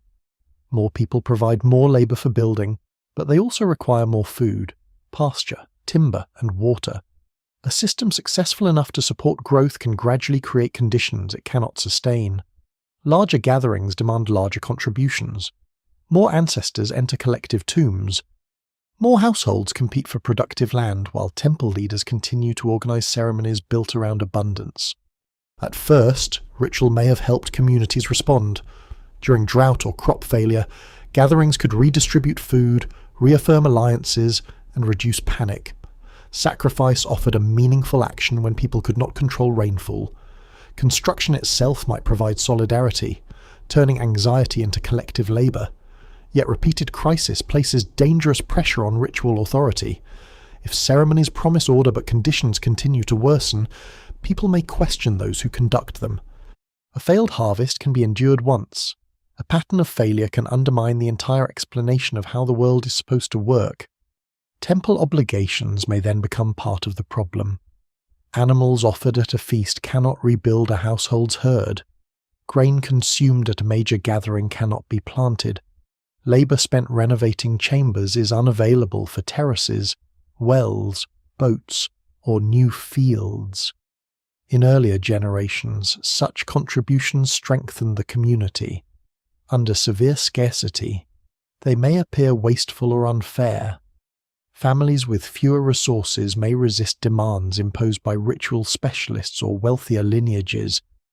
The same sacred economy that once distributed surplus begins to intensify competition over what remains. Internal conflict need not leave evidence of civil war. Communities might simply withdraw support. A temple can survive without kings, but it cannot survive without participation. If households stop delivering animals, workers, and food, repairs cease, roofs leak, plaster falls, ceremonies become smaller. Specialists lose authority as people turn toward household rituals, new leaders, or different religious practices. Monumental religion may collapse quietly through 1,000 refusals rather than one violent uprising. External contacts were also changing. Malta had never been completely isolated, and new people, objects, and customs continued to move through the central Mediterranean. Near the end of the temple period, new burial practices, pottery styles, and technologies begin to appear. These changes may reflect migration from Sicily or other regions, renewed contact, or local communities adopting outside ideas. The precise scale of population replacement remains debated. It is possible that Malta experienced a period of reduced population before new groups arrived. But archaeological phases do not reveal a simple story of one people vanishing overnight and another immediately taking their place. Metalworking belongs to the new world that follows. Bronze Age communities use different tools, weapons, pottery, settlements, and mortuary practices. Their sacred landscape is not organized around the same monumental temple system. Some older sites are reused, but their original meanings are altered or forgotten. The arrival of new technologies alone does not destroy the temples, yet it may weaken the social networks that made them central. Authority can shift toward control of metal, maritime exchange, fortified places, or warrior identity rather than ritual knowledge embedded in ancestral stone. Disease remains another possibility, though direct evidence is scarce. Island populations can be especially vulnerable to epidemics introduced through contact, particularly if communities have limited previous exposure. A severe outbreak could reduce labour, disrupt inheritance, and damage confidence in established rituals. Yet without identifiable pathogens or clear mass burials from the critical period, plague cannot serve as the main explanation. It remains one possible pressure among several. The most convincing picture is therefore cumulative. Soil grows less dependable, water becomes uncertain, population and ritual obligations strain household resources, exchange networks change, new people or ideas challenge older authority. Communities lose either the ability or the desire to maintain monuments that require constant cooperation. No final ceremony is recorded. Perhaps some temples are closed deliberately, their entrances blocked and sacred objects removed. Others may simply be visited less often until weeds enter courtyards and roofs begin to fail. The people do not necessarily disappear. Some may leave the islands, others may die during hardship, and many may remain while adopting new ways of living. What ends is not human presence, but a particular social world. The temples had united architecture, ancestry, food, labour, and sacred authority into one system. Once that system fractures, the stones cannot restore it by themselves. They stand empty within a changing landscape. Immense evidence of a tradition whose final guardians no longer possess the resources, confidence, or collective agreement required to keep its inner rooms alive. Once the temple ceremonies end, the buildings do not vanish. they enter a second existence, one shaped by collapse, reuse, forgetting, excavation, and interpretation. Roofs fail first, timber decays, lighter materials fall inward, and rain begins to reach chambers once protected from the weather. Plaster dissolves, painted surfaces fade, stones shift under their own weight, soil gathers against walls, vegetation takes root, and objects left on floors become buried beneath debris. The temples lose their voices and darkness, but their massive lower courses remain visible, too large to disappear completely and too strange to be mistaken for ordinary ruins. Later communities encounter these places without possessing the knowledge that created them. Some reuse the stone, chambers, or surrounding ground. At Tarxien, Bronze Age, people establish a cremation cemetery within the abandoned complex. Fires burn where earlier ceremonies had taken place, and urns containing human remains are deposited among structures whose original meanings may already have been lost. The site remains connected with death and ritual. Yet the practices have changed completely. This continuity may reflect memory, coincidence, or the persistent power of monumental ruins. The evidence cannot reveal what Bronze Age visitors believed about the builders who came before them. Other temples become quarries. Smaller blocks are removed for houses, field walls, or roads, while the largest megaliths survive because moving them is too difficult. Farmers cultivate nearby land, and soil gradually covers lower features. Shepherds shelter among stones. Objects are disturbed by roots, animals, weather, and repeated human activity. Every later use removes part of the original context while adding a new layer of history. By the time formal excavation begins, the temples are already mixtures of many periods rather than untouched Neolithic spaces. Local legends offer one way of explaining the ruins. Guntija becomes associated with giants, being strong enough to carry enormous stones and build structures beyond normal human ability. Such stories are not reliable records of temple construction, but they preserve recognition that the monuments belong to a remote and extraordinary past. The legend acknowledges a real problem. Even people living near the ruins, familiar with stonework and agriculture, find the scale difficult to explain. Giants fill the gap left when cultural memory disappears. Antiquarians and travellers eventually describe Malta's megaliths with growing curiosity. Early observers lack modern dating methods and often connect the sites with Phoenicians, classical peoples, biblical traditions, or legendary civilizations. Similarities in shape or decoration are used to build sweeping theories of migration and influence. Without radiocarbon dating or careful stratigraphy, the true age of the temples remains hidden. Their builders are imagined as colonists from better-known cultures because European scholarship is slow to accept that small prehistoric island communities could create monumental architecture independently. Excavation brings knowledge but also causes irreversible loss. Early investigators clear chambers rapidly, sometimes removing soil without recording its precise depth, position, or relationship to nearby finds.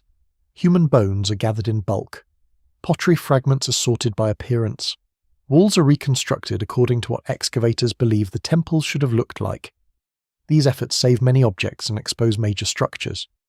But they also erase information that modern archaeologists would consider essential. Once a deposit is removed without detailed documentation, its sequence can never be recovered. The hypogeum suffers especially from the limitations of early work.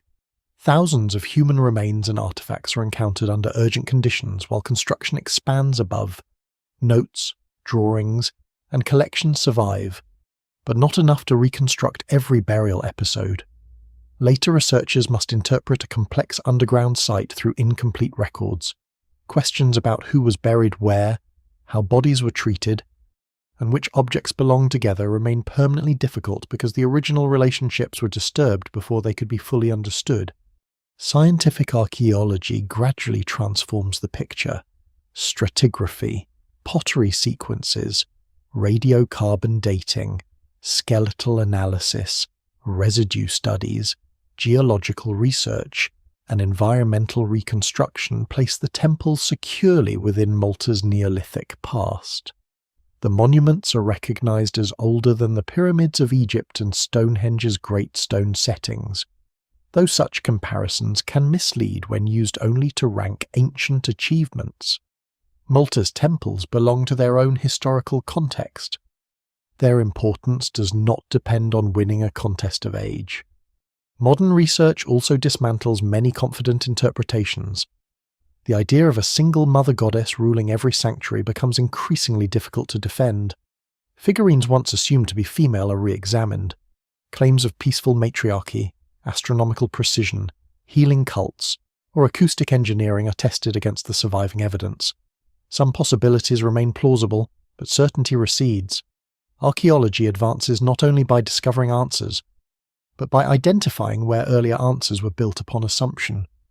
At the same time, popular theories continue to surround the temples: lost civilizations, giants, extraterrestrial builders, mysterious energy systems, and survivors of Atlantis are offered as explanations for the architecture. These ideas flourish because the monuments are ancient, impressive, and silent, yet they are unsupported and often diminish the real achievement of the prehistoric islanders. The temples do not require vanished super technologies, they require skilled communities. Long experience with limestone, organized labor, and generations willing to invest in sacred places. Preservation creates a different challenge. The same exposure that allows people to visit the temples threatens the stone. Soft Globigerina limestone erodes under rain, salt, wind, temperature changes, and biological growth. Surfaces carved thousands of years ago can lose detail within modern lifetimes. Protective shelters now cover several sites, altering their appearance but reducing direct weather damage. Floors and fragile decorations may be restricted. While replicas replace vulnerable originals, conservation must balance access with survival, knowing that every visitor enters a monument already weakened by millennia. The hippodrome requires even stricter control. Human breath changes humidity and carbon dioxide levels, threatening painted surfaces and the underground environment. Visitor numbers are limited, turning entry into a rare and carefully managed experience. Modern lighting and walkways make the descent safer, but they also ensure that nobody encounters the chambers exactly as prehistoric participants did. Preservation inevitably changes experience, just as excavation changes context. What remains most elusive is the event itself. Archaeologists can identify animal species, pigments, architectural phases, and human bones. They can model sunlight, examine tool marks, and reconstruct possible roofs, but they cannot recover the exact sequence of a ceremony, the words spoken in darkness, the meaning assigned to a spiral, or the emotion felt when a colossal figure emerged in lamplight. They cannot know whether a participant entered willingly, fearfully, proudly, or under obligation. Material evidence preserves actions unevenly and thoughts only indirectly. The stones therefore speak with extraordinary detail and profound limitation. They reveal that ceremonies involve controlled movement, hidden spaces, bodies, animals, offerings, sound, light, death, and communal labor. They show that Malta's temple builders created a sacred system unlike any other known in precisely the same form, but the final explanation remains beyond reach. The temples preserve the shape of belief after belief itself has vanished, leaving modern visitors to stand at the threshold of rooms whose architecture survives, while the knowledge that once opened them remains sealed in silence. The temples of ancient Malta remain where their builders placed them, facing the same sea, the same changing light, and the same dry winds that once moved across fields of barley and grazing animals. Their roofs are gone, their painted walls have faded. The people who passed through their entrances left no names behind, yet the shape of their movement still survives in stone. A narrow doorway slows the body, a curved chamber hides what lies beyond. A porthole opening separates one world from another. Even now, the architecture continues to guide those who enter, though the ceremonies themselves have disappeared.